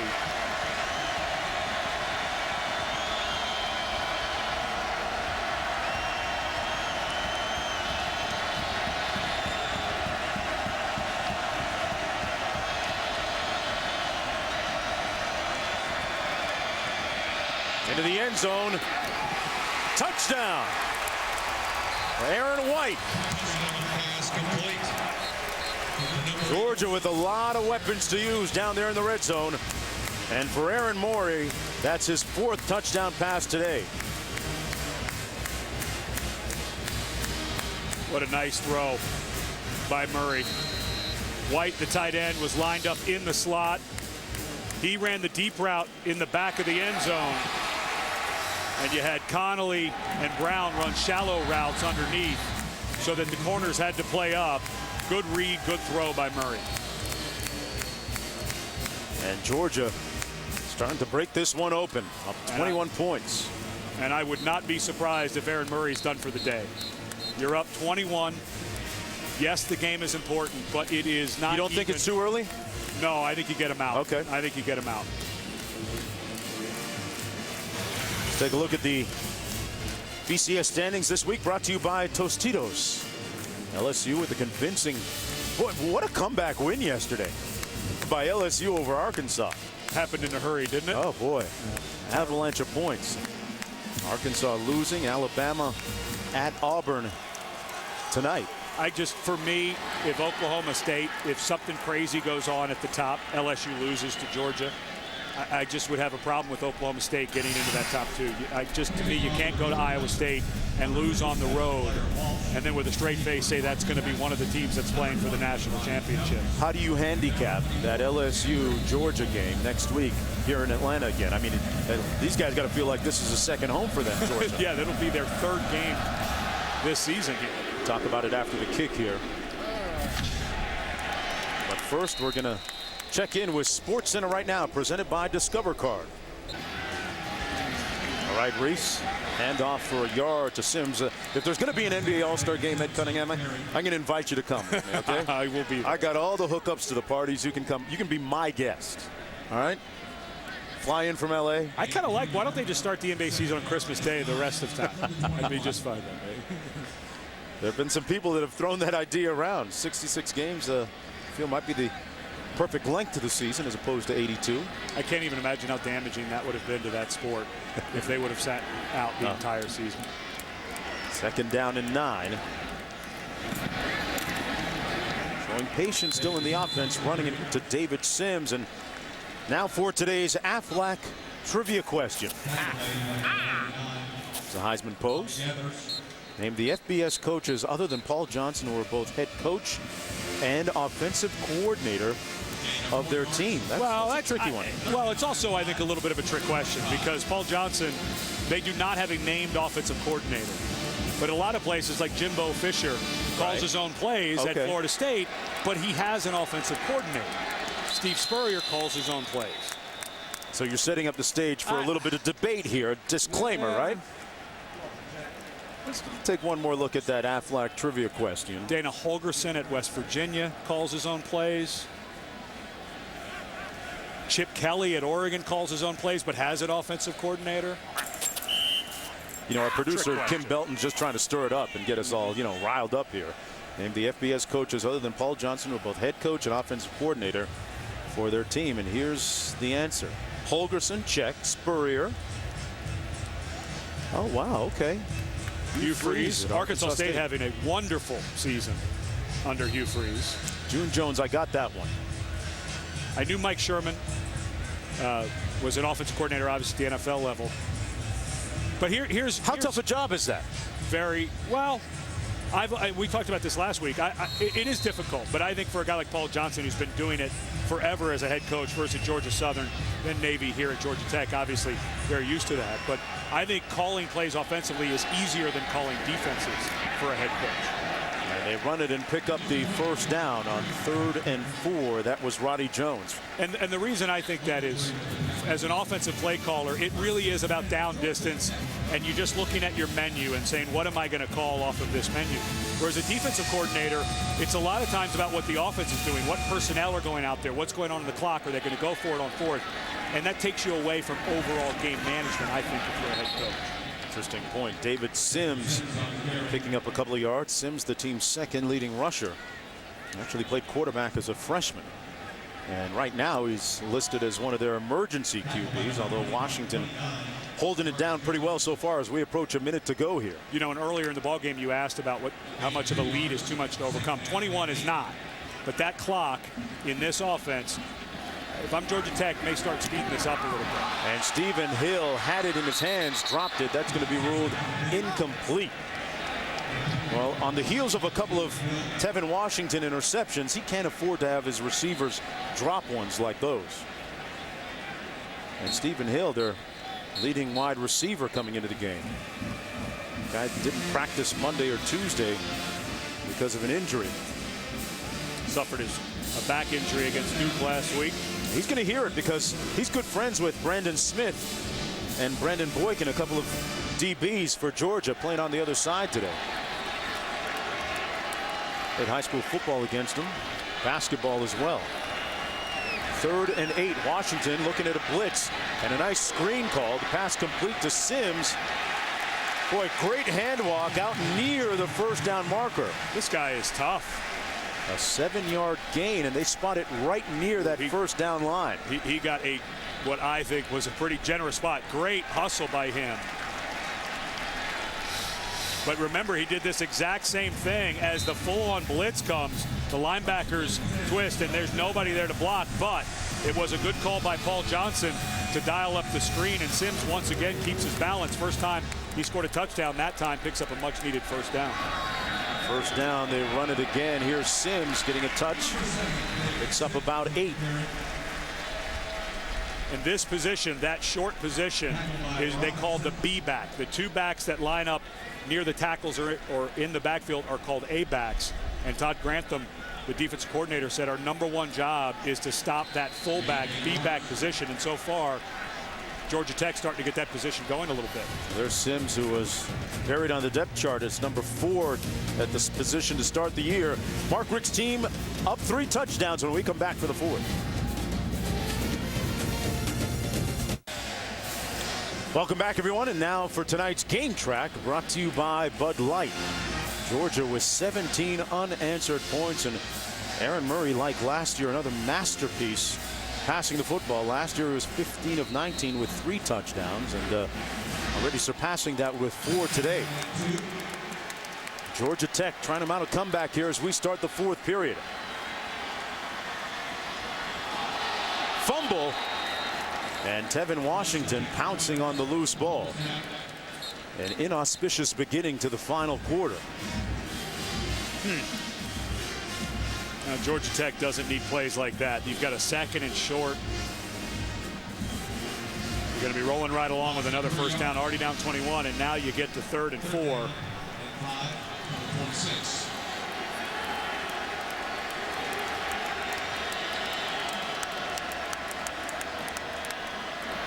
On the pitch, Smith.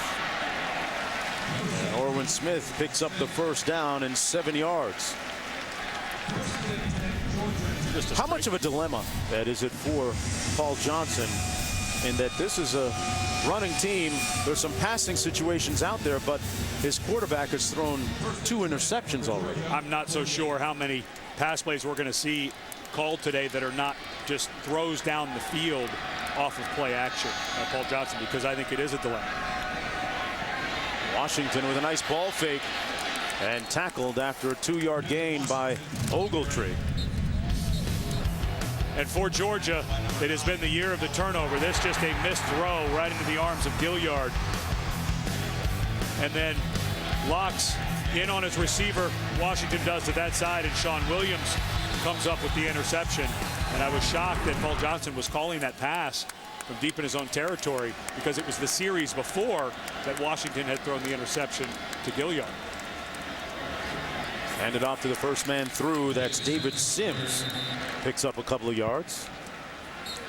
And this is an offense that Georgia has not had much luck stopping. In the 3 games that they have played coming into today, this defense has given up 1,025 rush yards.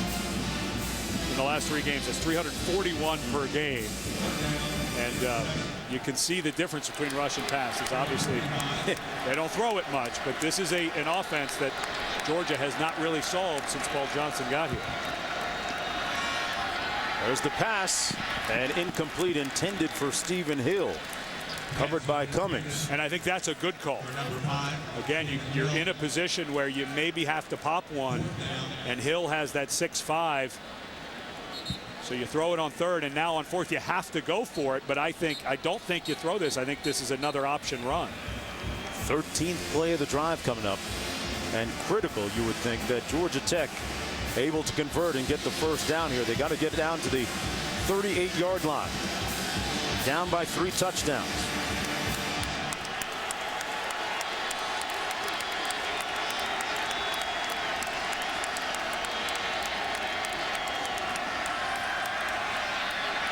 Washington off his back foot and not even close. Incomplete, and Georgia takes over on downs. Orwin Smith, the intended receiver. Well, Washington has had some struggles this year with accuracy. He had a real big midseason slump. Played a little better last week against Duke, but this is just not his strong suit. He is an option quarterback. They do have a backup in St. John Days that played earlier in the year, but they've stuck with Washington, and just a tough outing so far for him.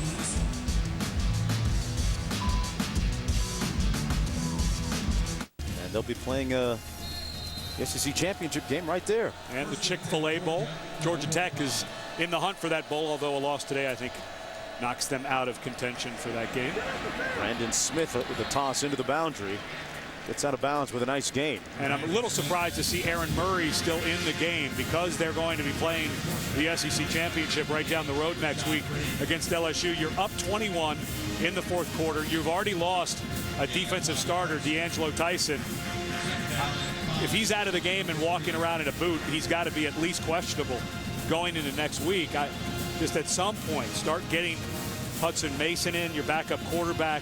Of course, you're already into your 4th, 5th string running back, so you're not going to change that. But I think you've got to start getting some of these key players, Orson Charles, out of the game just to make sure you don't have any injuries before that title game. 2nd and 5, and timeout on the field. But there's a flag first, pardon me.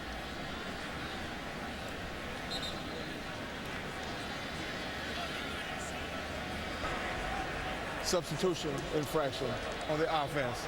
5 yards from the previous spot. 2nd down. What a turnaround job, though, by Georgia this year. Their season started at the Georgia Dome, lost to Boise State, then a close one, albeit, to South Carolina, and then 9 consecutive wins. And any way you spell it, you can talk about the relative strength of their schedule. 9 wins in a row still counts for something. It absolutely and does, and I think that they made a couple of adjustments offensively with their offensive line. They changed their alignment a little bit. They had them spread out too wide. They brought them together so they could work better on combination blocks. They were thinking with Isaiah Crowell with wider splits, they'd be able to run the ball better. Saw that didn't work against Boise State, made the adjustment. Done a lot of nice coaching during the season. There's Brandon Smith. And Brandon Smith brought down at midfield after a gain of about 5. As we mentioned, they lost to Boise State and South Carolina, and then 9 consecutive wins. That's the longest single season streak. You'd have to go back to 1982 to find the last time they did that. And they are SEC East Division champions. Now looking at 3rd down and 5.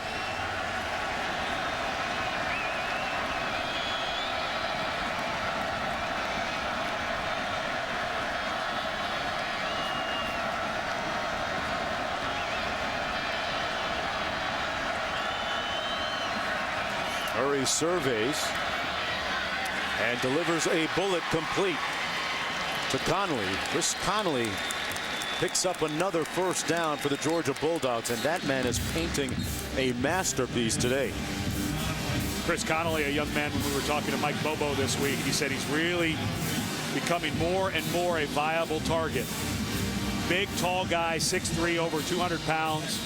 Looks very smooth, a true freshman, obviously starting to get a better feel for the offense. But he's a guy that Mike Bobo said that Aaron Murray starting to feel more comfortable in. And you add in Malcolm Mitchell, the other true freshman, in his speed, and Murray just a sophomore.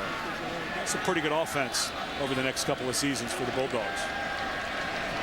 First down and 10 at Georgia Tech territory. Carlton Thomas straight ahead. Not much space there. Might have gotten a yard. Burnett makes the stop. You talk about Aaron Murray, and go back to his high school out of a very storied program in Tampa, Florida, Plant High School, with a lot of talent.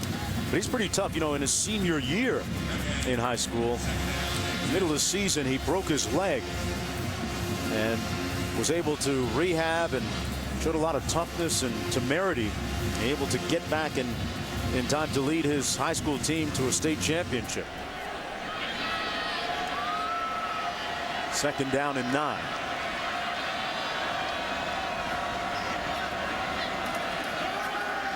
Play fake. In and out of the arms of Figgins as we check in with sure-handed Reese.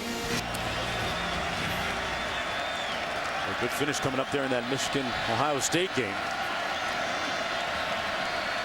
Third down and 9. Murray up top has a man. A little bit of contact, no flag, incomplete. Tavares King, the intended receiver, working against Lewis Young, who already has an interception today. I get a feel that the Georgia coaches don't really have a feel for where they are in the game. That's 2 passes in a row. If anything, I know all your running backs are out, but it feels like they should be shortening this game, not trying to lengthen it and give Georgia Tech more possessions with more time. I know they want to go after it. I know this is an in-state rivalry, but you got Crowell on the sideline. You got LSU next week. I would want to be getting on the bus back to Athens, not taking shots at the end zone at this point. A long field goal attempt. And it's just a little bit wide. That one from 52. Walsh pushing it off to the right. And with under 9 minutes to go, Mark Richt's team leading by 21.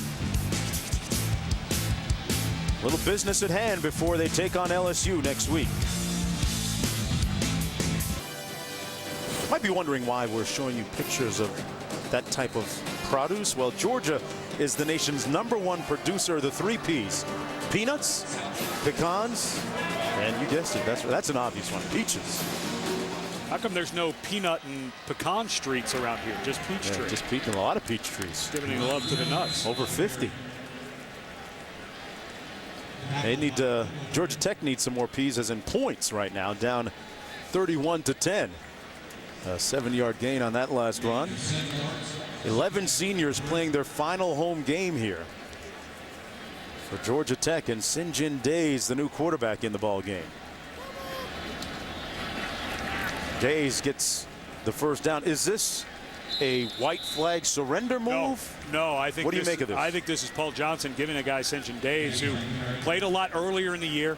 He's been wanting to work him into the fold a little more. A guy with a great work ethic, has worked very hard during practice. But I think this is Paul Johnson giving him a chance when the starter's struggling. You're only down 21, so think, 8 minutes left. Yeah, it's a little bit of a stretch, but I think this is more about trying to give his team a chance to win with a different quarterback. And at third down and 1. St. Days keeps it himself and gets the first down. Hampton Hotels on ESPN, ESPN3, and also streaming live on Watch ESPN. Up top, Stephen Hill, complete, up and over the top. No, incomplete. Took on the state trooper on the sidelines.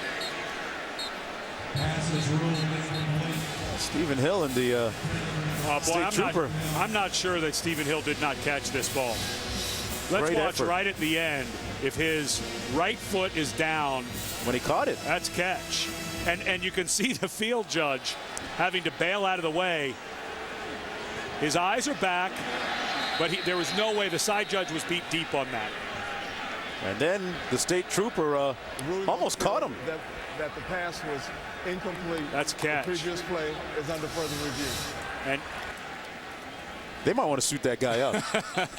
They just might want to suit that man up. He looks like a lineman to me. But that side judge, I trained at that position 2 years ago.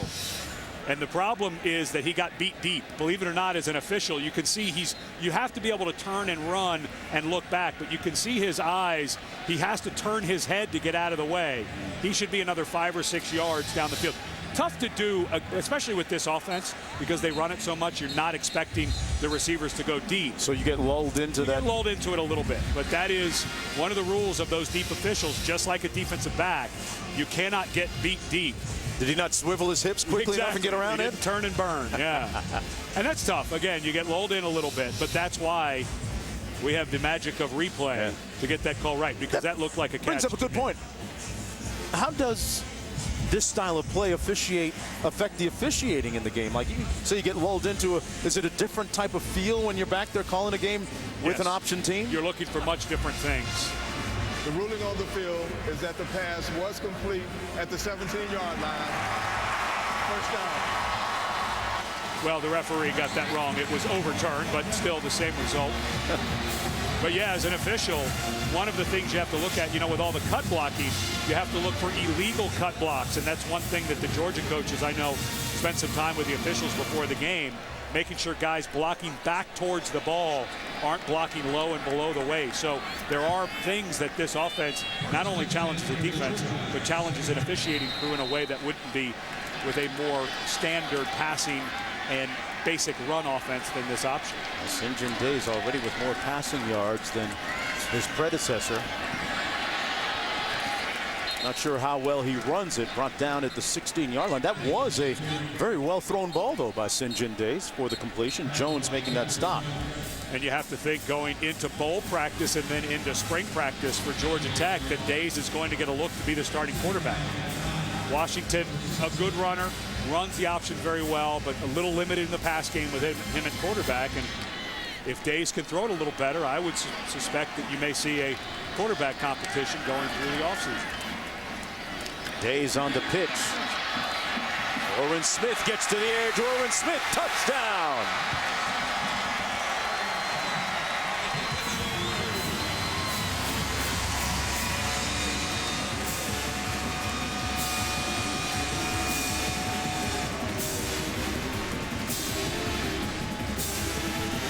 Now the question for Paul Johnson is, do you try the onside kick? You're down 14, 6:32 left. I think you're right on the edge. I think Georgia Tech may have to go for the onside kick on this one after this extra point.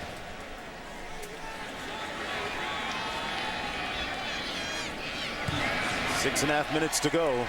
Down by 2 touchdowns. Quarterbacking change and St. John Days bringing sunny days, or at least a sunny moment for Georgia Tech. Smith with the run to cap the drive. The ACC on ESPN, college football presented by Cars.com. Georgia Tech down by 2 touchdowns. Ready to kick off. Ed Cunningham, is this the time where they go for the onside kick? When we were break, I was thinking about it. I think you have to go for the onside kick here if you're Georgia Tech, because they haven't really stopped Georgia offensively. So it really doesn't matter where Georgia gets the ball. And down 2 scores, just over 6.5 minutes left. You need time with this offense to score. I feel like Georgia Tech has no choice but to go for the onside here. And so does Georgia with all their hands guys up. All up front and kind of reach it in between that first line. And Brandon Smith gets up to the 22. Let's go back to Reese in the studio.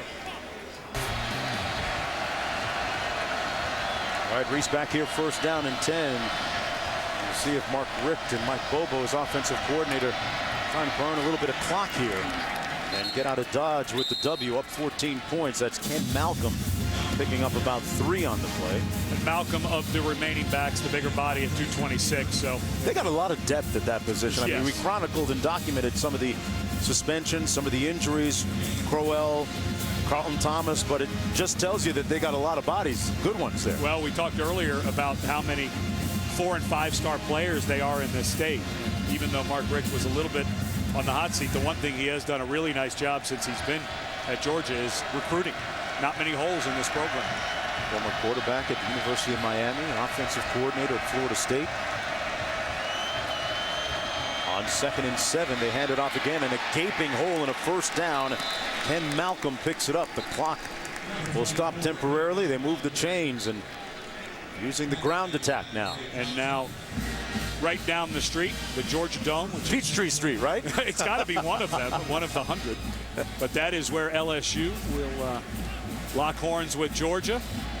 And I look at LSU, I watched that Alabama game, and I thought Alabama was the better of the two teams. They just could not make a field goal, obviously, and offensively just got stuck in mud inside the 20. But LSU's defense has the most points they've given up in an SEC game this year was yesterday, 17 to Arkansas. So here's Malcolm again in the Honey Bear. Yeah, Tyrann Mathieu playing well again. I'm not sure if he's not the best player in the country. Honey Badger, pardon me. Not surprised. I wouldn't doubt that he's the best player in the country. But for me, I look at Georgia defensively. Statistically, they are very good, but this has not been a really tough schedule that Georgia has played this year. They didn't play any of the top 3 teams from the West: Arkansas, LSU, Alabama. They had Coastal Carolina and New Mexico State out of conference. The other tough game, Boise State, they lost handily. Right. So I don't know what that line's going to come out, but boy, I tell you, LSU's looking awful tough to beat right now. 2nd and 4, they run it again. This is Malcolm. Now I got to take you back to what you said as he fights for the first down. The Honey Badger, maybe the best play. What about that guy in Stanford? Yeah, we're going to see tonight. Yeah. Luck. Luck played poorly in the big games this year. I've got a Heisman vote, so I'm going to have to line that up. But I watched him against Oregon. I watched him against USC. He didn't play well, Andrew Luck, against USC. They did win. They did, yeah. But he threw pick 6 late in the game that changed the tempo. To me, Heisman level, I do think he is the #1 quarterback and will probably be the first player taken if he comes out. But tough for me to vote for a Heisman when a guy doesn't play well in those big games. RG3. 1st and 10. Once again, straight ahead between the tackles to Ken Malcolm. Malcolm picks up another 3 yards and a cloud of dust under 3.5 minutes to go. Game with one of those getting in the mix for the BCS title game. Now I think it's a stretch even if Virginia Tech were to win out. 2nd and 7. This is Malcolm again, close to the first down. Georgia looking to make it 10 wins in 11 games against Paul Johnson's Georgia Tech team. Here's what's happening now at the top of the hour. The rushing game, the story once again for the Yellow Jackets. And coming up ahead, will that 10th win in 11 tries materialize for Mark Richt, whose team is looking for its 10th consecutive win after losing their opening 2. And big improvement.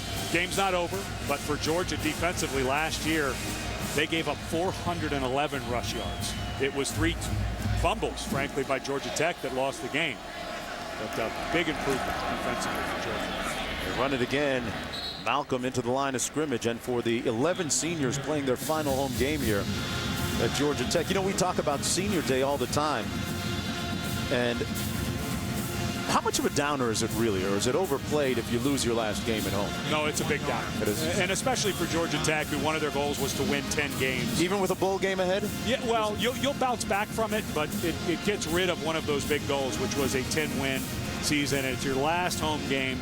For a lot of these young men, this will be the last time that they play competitive football. But take nothing away from this senior class. It's been a good 4-year run. Of course, that ACC championship in 2009, 34 wins, almost 9 wins a season. It's been a good run. There's Malcolm again. Not much room. Picked up about 2 on the left side of that offensive line. Approaching 2 minutes to go here in the 4th quarter. This one has the feel that it's cooked, glazed, and about to be sliced. Mark Richt's team carving up Georgia Tech. 4th quarter with 2:07 to go. Georgia looking to improve to 10-2 on the season.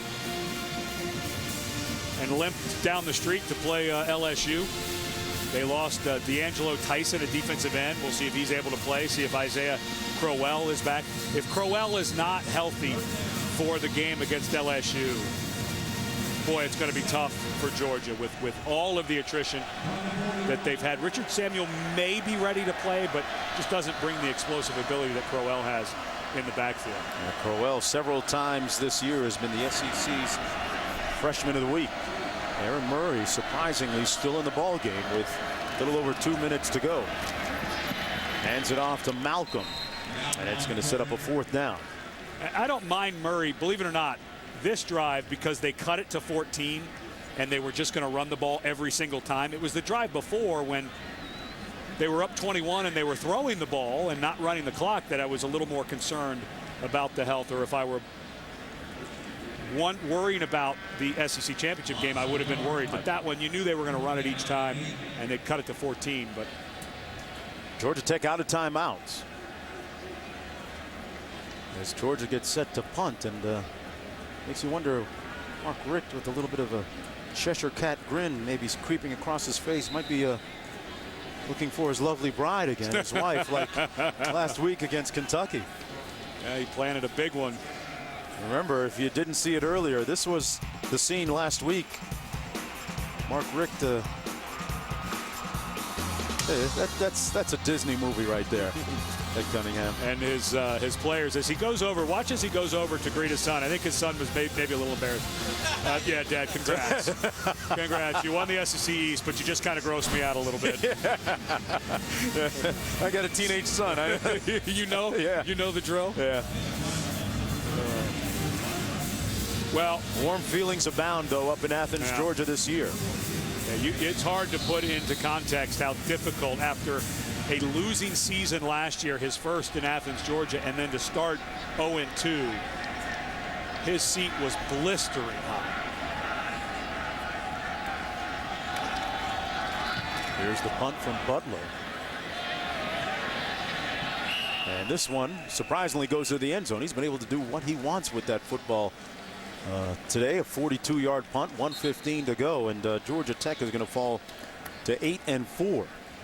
And a number of different scenarios had them place in different bowl games. Chick-fil-A, Music City, a game we'll be doing. I think the two most likely are the Music City, which would be against an SEC opponent, or the Belk Bowl, which would be against a Big East opponent. I think that Chick-fil-A, Champs, Sun Bowl are probably out of the mix now for Georgia Tech with this loss. First down and 10.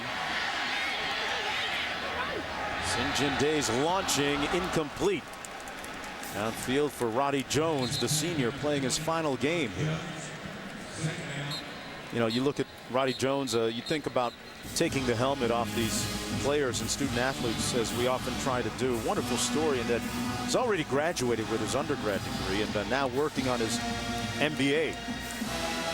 And he's a guy who set the all-time Georgia Tech record for starts. Ricardo Wimbush had the record at 50. He was tied with him. He now has 51. And if he starts the bowl game, he'll break the quote-unquote Georgia State record held by Georgia quarterback David Green.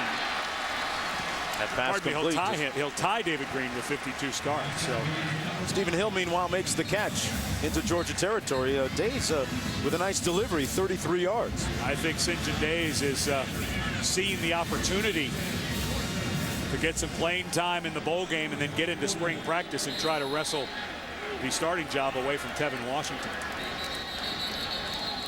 Whistle and a flag with 55 seconds to go. Georgia calls timeout. They've got 2 remaining. Georgia Tech without any.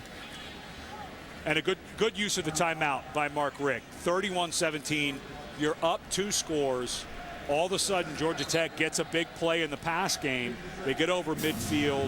I think this is all about, all right, guys, settle down. Everyone just calm. We'll be okay. Hey, let me ask you about a game coming up a little bit later in the ACC. We've seen both these teams this year. Virginia last week against Florida State. Virginia Tech earlier this year at home against Clemson. Who do you like in that game? You know, I think it's easy to pick Virginia Tech.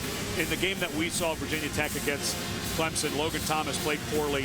Virginia Tech in general offensively played poorly that day, but they've got David Wilson going, who at times this year has looked like one of the best backs in the country. Logan Thomas is playing better, but at home, that team, Virginia, just feels, I don't want to use team of destiny. I think that's an over. But go ahead anyway. But, you know, that win last week in Florida State, there's nobody in the world who gave him a chance at that. And they hung in. Michael Rocco made enough plays at the end. I like Tech, but that's not a lot. Days on the run and brought down at the 45-yard line. Picked up 3.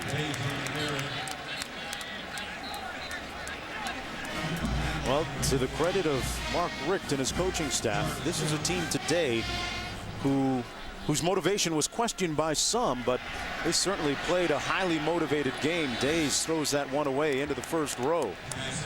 It would have been easy to lay down a little bit and look ahead to that game against LSU next week, but they came out and now have won 10 out of 11 against Georgia Tech. It speaks to their focus. Well, they did lose D'Angelo Tyson, who went out early in the ball game with an ankle injury. Of course, we don't know what his status will be for next week's game, so they don't come out of here completely clean. But Isaiah Crowell, their running back, does not play. You've got to think another day of rest into next week. He'll be able to go. But if he's 100%, to me, that's going to be the key. If Georgia's going to be able to win that game, is if Crowell is able to run and run hard. Days to pass. Big three-step drop. Hill dragged out of bounds. Picks up the first down. And from Atlanta all the way up to Athens at the Last Resort restaurant, you can almost hear the celebration beginning in earnest over those salmon and grits. First down and 10, meanwhile, for Georgia Tech. Sounds like you may have had the salmon. Many times then.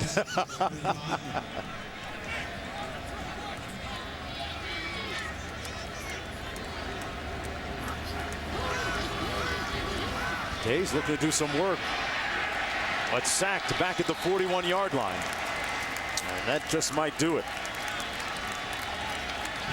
Wonderful season for Mark Richt and his squad. Well, St. John Days wants to try and get as many snaps in as he can. Can't blame him. Why not? He's practiced hard too. He wants to get it done in the game. I like his competitiveness. He came in and immediately gave this team a spark. He threw a wonderful ball to Stephen Hill that was at first ruled incomplete, but overturned, rightfully so, with the review. 3 of 5, 78 yards. Doesn't quite look as quick and speedy as Tevin Washington running the option. So, and unfortunately for Georgia Tech, they're going to get a illegal substitution penalty. Well, this game winds down. Want to, in the wake of Thanksgiving, thank everybody that helped make this holiday and the travel during our holidays possible, and this show today going well, and all the people behind the cameras, many talented people that you never get a chance to see down in our production truck and up here in the booth, and also back in Bristol, Connecticut. Thanks for all your help today and for the entire season. It has been a pretty compelling year once again in college football, and a lot of intrigue remains. The 2 on the offense. 5 yards from the previous spot. 3rd down. And that type of day for Georgia Tech. A little bit out of sync. 3rd down and 25 coming up. Well, Mark Richt told us earlier this year, before we called their Tennessee game, that he really liked this team and their leadership and how focused they are. You're right, Mark. Being this focus is pretty impressive in a game like this. St. John's Days trying to keep hope alive for one last play. And that'll do it. Down at the 37. Mark Richt's Georgia Bulldogs improved to 10-2 overall on the season. And next week, up the highway a little bit, up 85 at the Georgia Dome to take on LSU in the SEC championship game. For Paul Johnson's team, they fall to 8-4 overall and await where they'll head for their bowl destination.